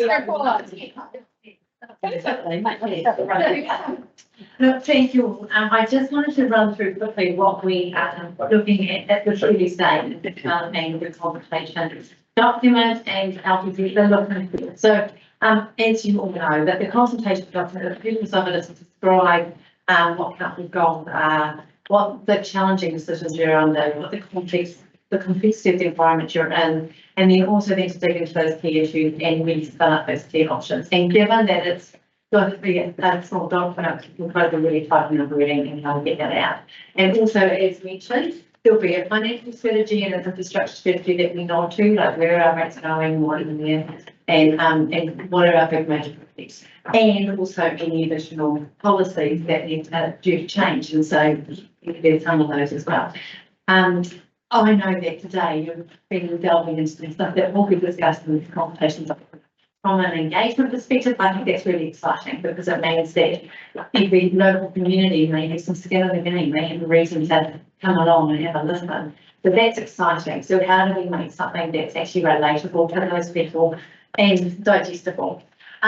Given that, if I refer back to the 2021 LTP, and we're talking about a common master plan, it was very future focused and it was like opportunities, you know, because it was very good time of the future and it was quite fun and free. We don't feel this is a fun and free LTP, so we're trying to get across. That we know our stuff, that when we're going to go out there, we know us, we've got our facts, we've got our figures, we've done the work, we've worked out the options, we've done the homework. And we want to make sure that we come across that we're open and honest, that, you know, we don't answer the question if we don't know the answers, we'll say, we'll find it out. Well, we don't know, we cannot tell that. We really want to seek to understand from the community where that balance is between, you know, having a really great place to live with the stuff and being able to afford it. And we really want to convey that they're listening. We want to overall make sure that the process that we offer is visible. So, you know, we're mindful of the comments that Chill's brought up that last engagement does, but we're not going to get on to the next quarter. We'll really jump on this to make sure that people are able to get on and we're finding ways that they can communicate with us in a way that's interesting. So our goal is to lift that trust between us and every community so that we can flow and trust them and we've got them. And Paul's had a great idea in terms of building up that trust in terms of will be. There are some items we know already. Volumetric charge, you've given us some pretty good direction on that. That will be in the consultation document. what Paula quite sensibly thinks is let's start having, not giving them the options yet, because that still needs to come back to this table, but via the mayor, actually starting to engage with the community so that they know what's going to happen, what's likely to be talked about in March, and as Sally, it's something that you really wanted to see as well. So I think that will really go to that what is trying to achieve here. So the general comfort around that for us to start working on just some media releases without going options. We want to get feedback on the options of snippet of what's here. And it's just that heads up, this is coming, team, you know, keep a lookout and drawing your eyes too much. So, you know, we're not asking for feedback yet, just have a think about this and come into the light and as far as the look and feel of the trying to keep it looking pretty, you know, that we've got this, you can trust us, be confident in what we're doing. So this is just a look for the layout for the so it's our font and our colour scheme, particularly our brand colours, that will lean into the consultation document should be slightly more fun than that, but if we still want to lean in, we've got a lot of us making put in, so we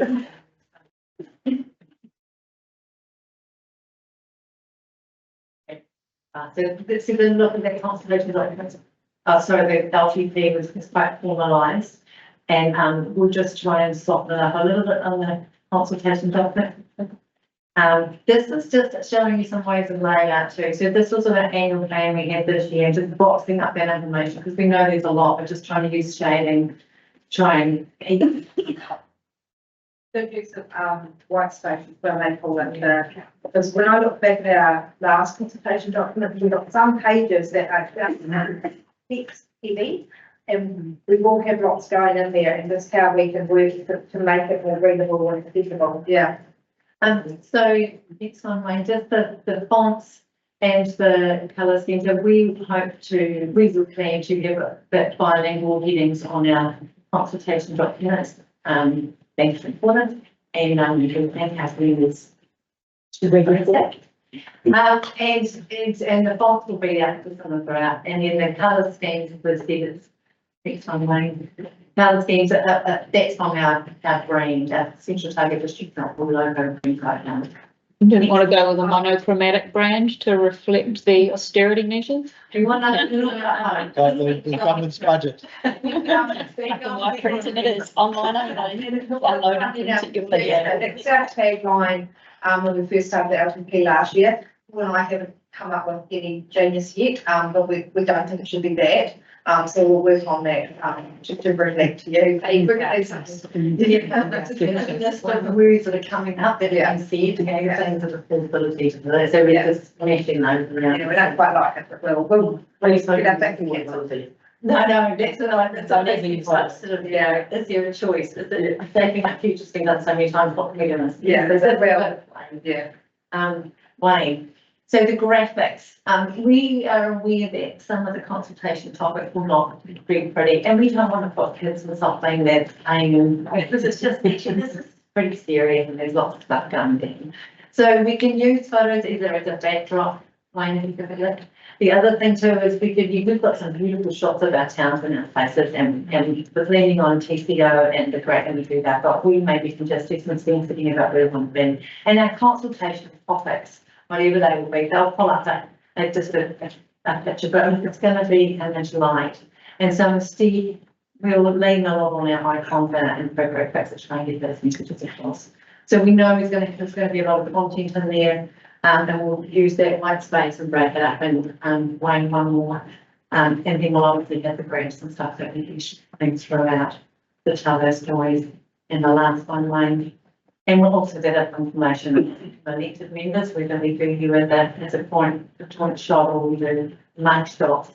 We'll put that to that you're in the front and centre, and obviously that call to action, people involved. So that's a little bit about the consultation that we're thinking about in a minute. Obviously, we want to make sure it's tailored to the topics, and as the topics grow, we just make sure it's as generic as possible. The other thing I just wanted to talk quickly about today is the survey and the submission gathering process. So, but like we're going to have a really good engagement, which would be fantastic. When it comes around to analysing that, it can be a nightmare because time is tight. So we're just looking, and I was going to throw this out to you, is and often we will put in an engagement document, what's your make your choice and then your reasons for that choice. And those opening questions take a lot of analysing. So an option could be giving it a drop down list that people can check and then have an answer. So it is warning people a little bit, but it might be able to help get that data through. That's probably a better way of analysing what they mean as well. So interpretation is key. Yes, yes. So a drop down would be preferable there, wouldn't it, to kind of give you a steer on. But it's sometimes there's still an other, so that Yeah, it doesn't, because there's nothing worse than when you're like, my problem's not here, or my comment's not here, and then you change. But if we're kind of broad enough to capture a slightly wider than. It's always pinch points with LTP. This was a major pinch point for staff in the 2021 LTP. We had quite a crew working on it, and we pulled it under really constrained timelines, and it was very stressful for staff. That and then we got heaps more submissions than we thought. We got heaps last night, but it was with the timeline. Of course, we then were going out to community boards. I remember that particular time for last LTP was not done.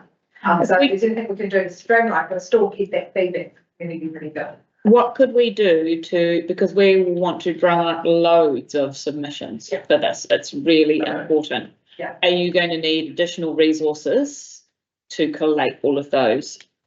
We'll be in a better position to do it because once we see how many topics conversations, and then we'll be able to see, because then it's not usually compartmentalised, which also helps us. And how are we looking for alternatives on submitting that might include like an oral submission or a video or a? That has to be in the mix. Cool. So we would receive oral recorded video, so how do you about those things? So that's a big part of that process that we need to look at. If people leave us a voicemail. So and then this other way too, that we can get the information that might be a submission, but it's stuff that you might want to see that is a thing that we're not actually did, and there's summaries of our document session conversations and some social media. Sometimes it's natural that can be helpful. It can be drawings, it can be post-it notes. I mean, all those things are valid conversation pieces. They're not necessarily formal submissions, but I think it's part of the that's just gathering it up so that you can review it.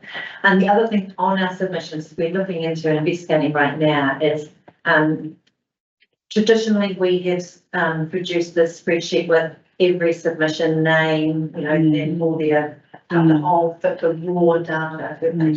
So we're just looking into that to see what the legal and case law mechanisms for having to do that. So it's the pros for that is that it's transparent and people can see that it's what's happened.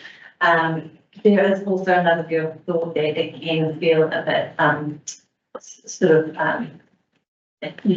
people can feel vulnerable putting their name to something. So I think to sit in the 60% over here, I want that, and then I want that actually I'm not. So they're vulnerable, and it also it could bias decisions. People go, oh, the decision makers go that person. So it's just those sort of things that we want to think about and make sure that they're. On that basis, is there any reason why, provided, and I guess it doesn't even matter what board they're from anymore, given that we're all one now, that when we're going through those submissions, we don't have to know that. But that's what we want to just check to see, and certainly the practicalities of the bigger the numbers, like the Auckland City gets about 40,000 submissions. Imagine if they have the everyone. So we're just trying to think what we can do to smart. We don't want to do something that's going to be against what we should do. And where it's helpful to have a name is when that person is doing an oral submission to you, so you can see what they have written down. Sometimes they don't talk with them down, but that doesn't mean we have to have everybody's name within a separate process like that. I send out a separate pad that identifies the speaker one that was their submission to read the class and stuff. So there's different ways. Yeah. Any questions, thoughts, ideas? Make it pretty. And you're saying March is the timeframe for consultation? We actually had the document ready, well, last day, right? So we had to do that. Yeah.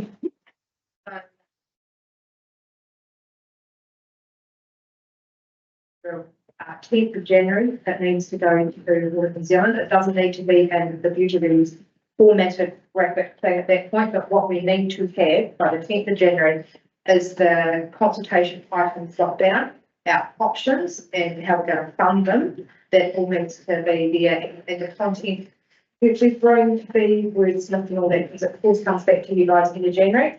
But Audit New Zealand do not want to see wholesale changes between what we provide them in early January. And of course, you know, council decided you're going to consult about an item when that comes out. But what they see from the 10th of January, and we've had a complete rewrite and added extra things in and finish up around. I think what that would ultimately do would just delay our consultation time. So audit would take time, and then we'd be looking later March, April consultation, which is then puts the pressure on us, as Paul and I have talked about, with the analysis of the submissions, which so that's.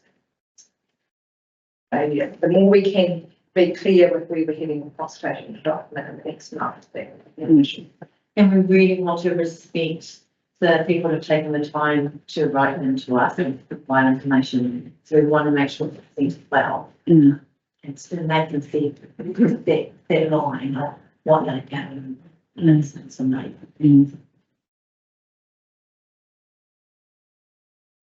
Any other? Thank you. Any ideas given to Paula? Something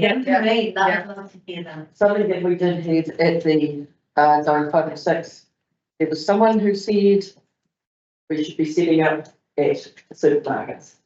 Yeah, because they obviously, you can see you. Nick Smith. Yeah, Tauranga, they put all their bins at the supermarkets and they got more responses through that than they did in the mark.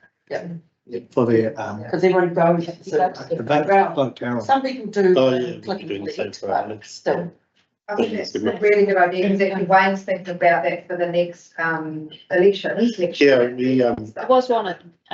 for the by-election. Oh, was it? Yes. Yeah, we had a- Megan standing there at a minute to 5. When Away.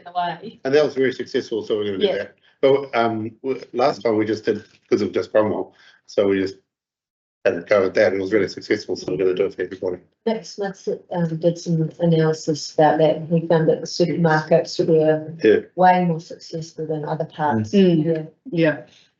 The city did. There's nothing really stopping us from setting up a store there under a banner. And, Oh, Scott did that. Yeah. He stayed at the supermarket. Yeah, and they asked me, you know. And It'd be amazing. That would be. Unless what the rate at 14%. The reason I was asking the time frame was I know a few years ago we went to all of the AMP shows and we had bright yellow t-shirts and caps, and I guess it was an LTP. Yeah. Was it an annual plan? But we used. No, it was a long-term plan because it was 10 for 10 years, and Neil hated it and refused us to ever wear a yellow t-shirt again. I don't wear mine either. Yellow was such an. It was a terrible colour. It was a terrible colour, but I guess that AMP shows we do get a lot of our community going to those events, but that would be too early. I had no plans about sitting out there as long as I don't have to wear a yellow t-shirt. Yeah. But I think we can use the AMP shows in terms of this early engagement, starting to have the conversation with our community about the things that we're going to be talking about. We're going to be talking about potentially CCOs and free waters and stuff. So we can definitely be using those AMP shows as start to get message out. So it worked with the waste. When you guys had the stalls at the waste. Yeah, it did. Yeah. And the bins and all of that. That was perfect. The thing that we'll be considering, need to take into consideration for this round is that there are so many topics that we need to make sure what we're doing is we give people time. And it's been really challenging and things that are of individual interest. So thinking about workstations and being able to answer. So they just need to think about so that people get to find out something they need to do. Cool. All right. Thinking hats on. Thank you. we'll get black t-shirts. But Right, they'll be tiny I in the think front idea. and bigger ones. Delegations, Wayne and Saskia. Take it away. Okay, on, That's a lot of. up on the board, sorry, that's what I heard. Okay, so remember, Round one. we remember round one. You'll remember back in. I'm still recovering. When we talked about the district funding model, that council instructed us to go around the community boards to talk about possible changes in delegations. So we've done that, and then we're also instructed to have a session with council before we brought it back. So that's this. So what we've done is gone around the community boards. I sort of had a starter. Most people have seen it already, I think, pretty much. Yeah. So, I had a starter and then got a whole lot of feedback on that. And so the one on your left here, which is the workbook,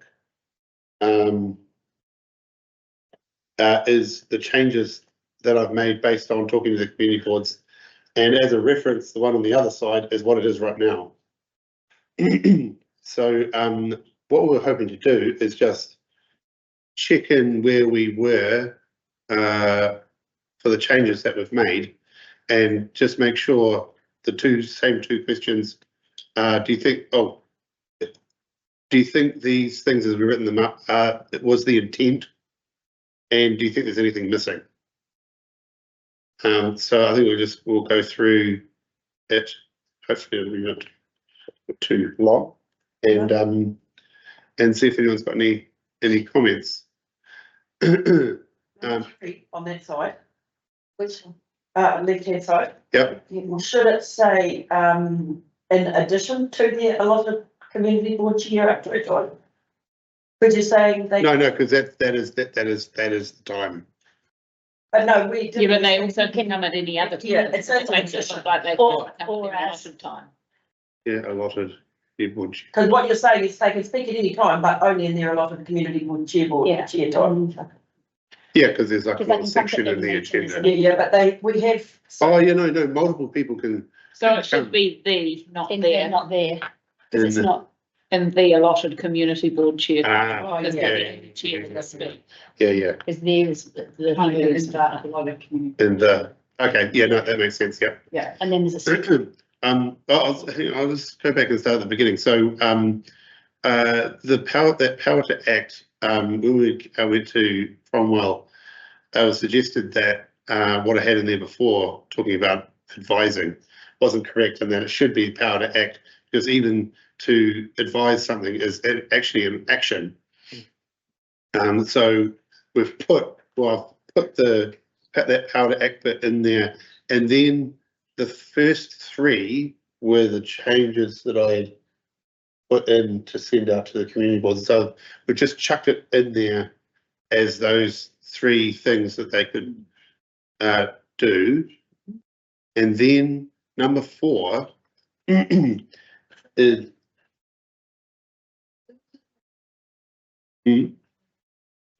Media policy, that the community boards chairs The cheese are. speak to the media. So we've got a policy here that empowers the chairs to speak to the media.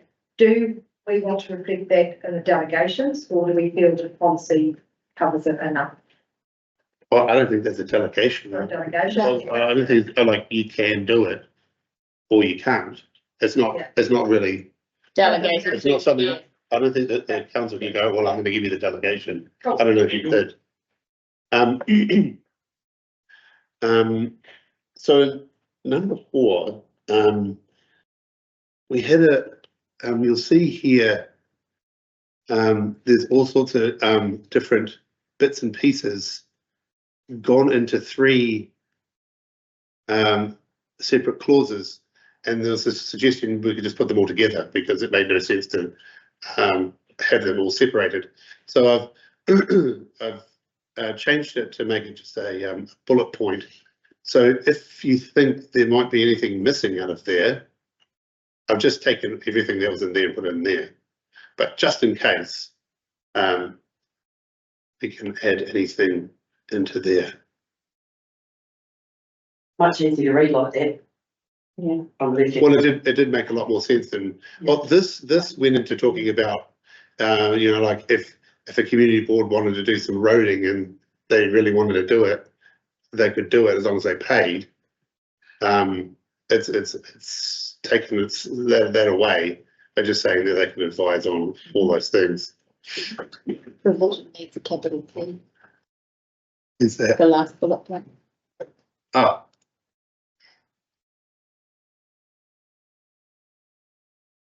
Did you say is advise the same as making a recommendation, or do you need to advise? I would say that it's the same. I'm happy to. Everyone's. Just on. I guess I recommend advise maybe captures stuff that is coming through informally as well as a formal recommendation.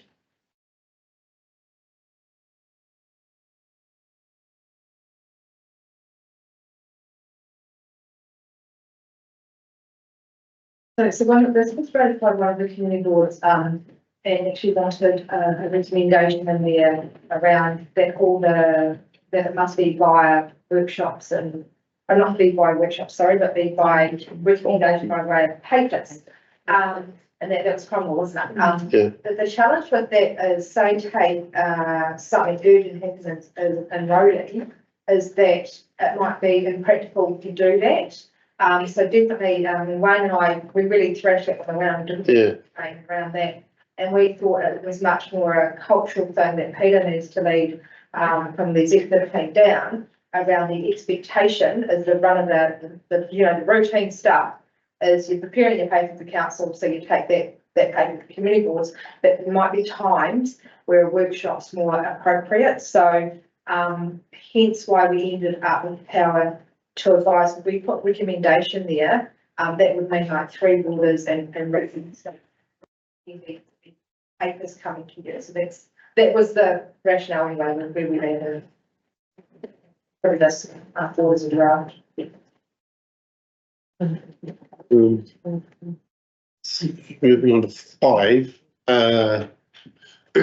So left that annual and long-term plan just input to leave it.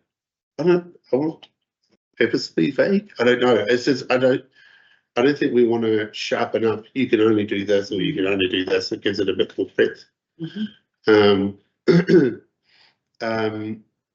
We change 6 to just because the only thing that will be a budget would be the grants budget. So I've just added grants. This one here, number 7, is exactly the same. If we go down to 9 there, it's pretty much the same. To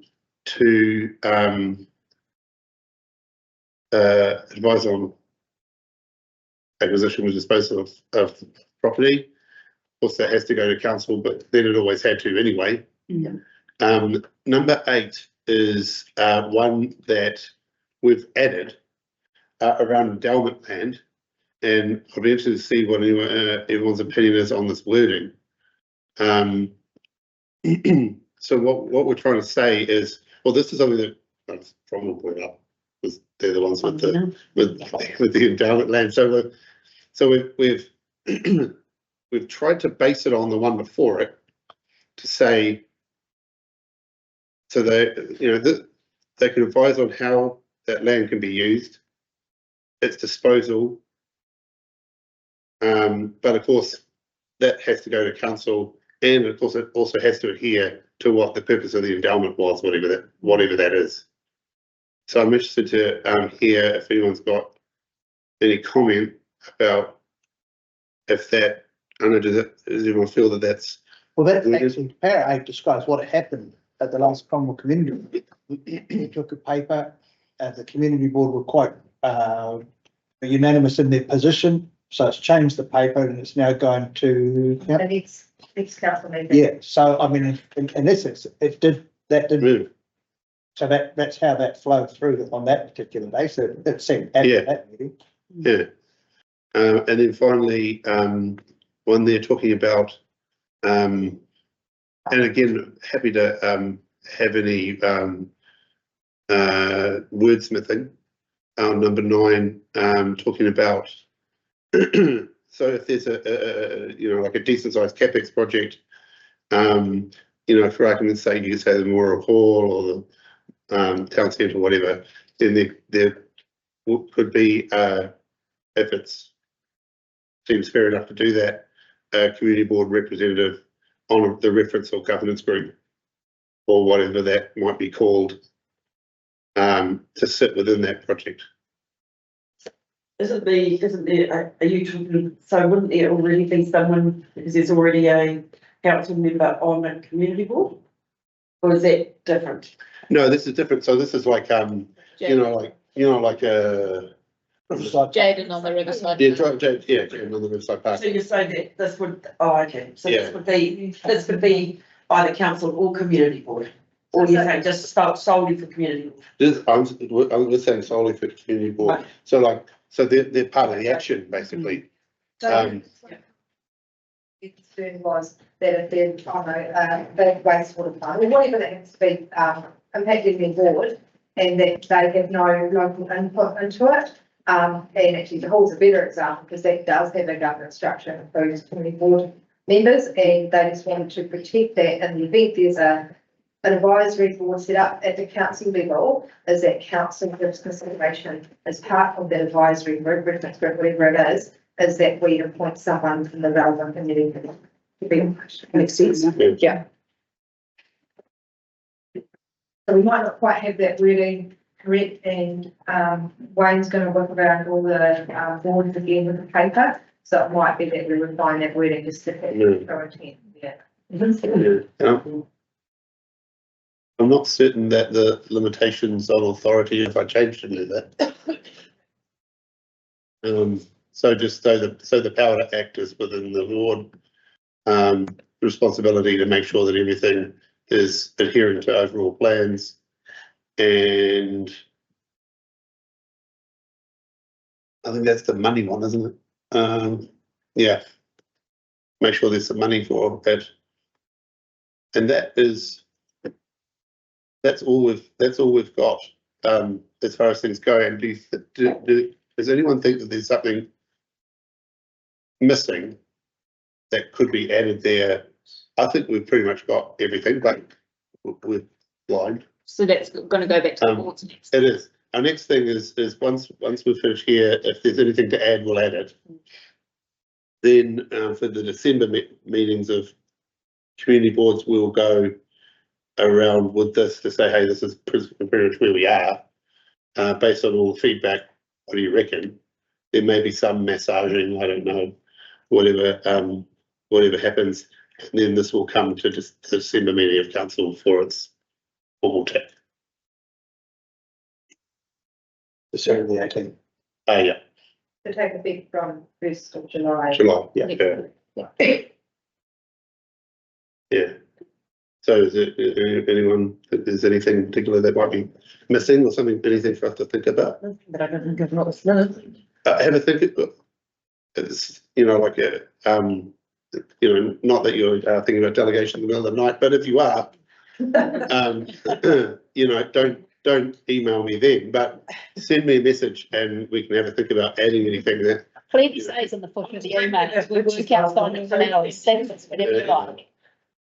So yeah, if you think of anything, I think we're in quite a good spot. But once again, we could be blind because we. So yeah, if anyone's has got any other things to think about, let me know, and we can add it. And a number of folk will see this come around in December, anyways, at community board level. If anyone has anything else to think about. Cool. Cool. Yeah, that's it. Thank you. So, if there's any questions? No, brilliant. We'll see it again soon. Right, we can mull over it in the meantime, think about it in the morning and then. Email you for the flexible. Yeah. Yeah, oh, yeah, Brilliant. all right, cool. Thank you very much. Thanks, Saskia. So that's the end of our public workshop. How many times has this workshop been? And then we're so excited to welcome you to the table, Amelia.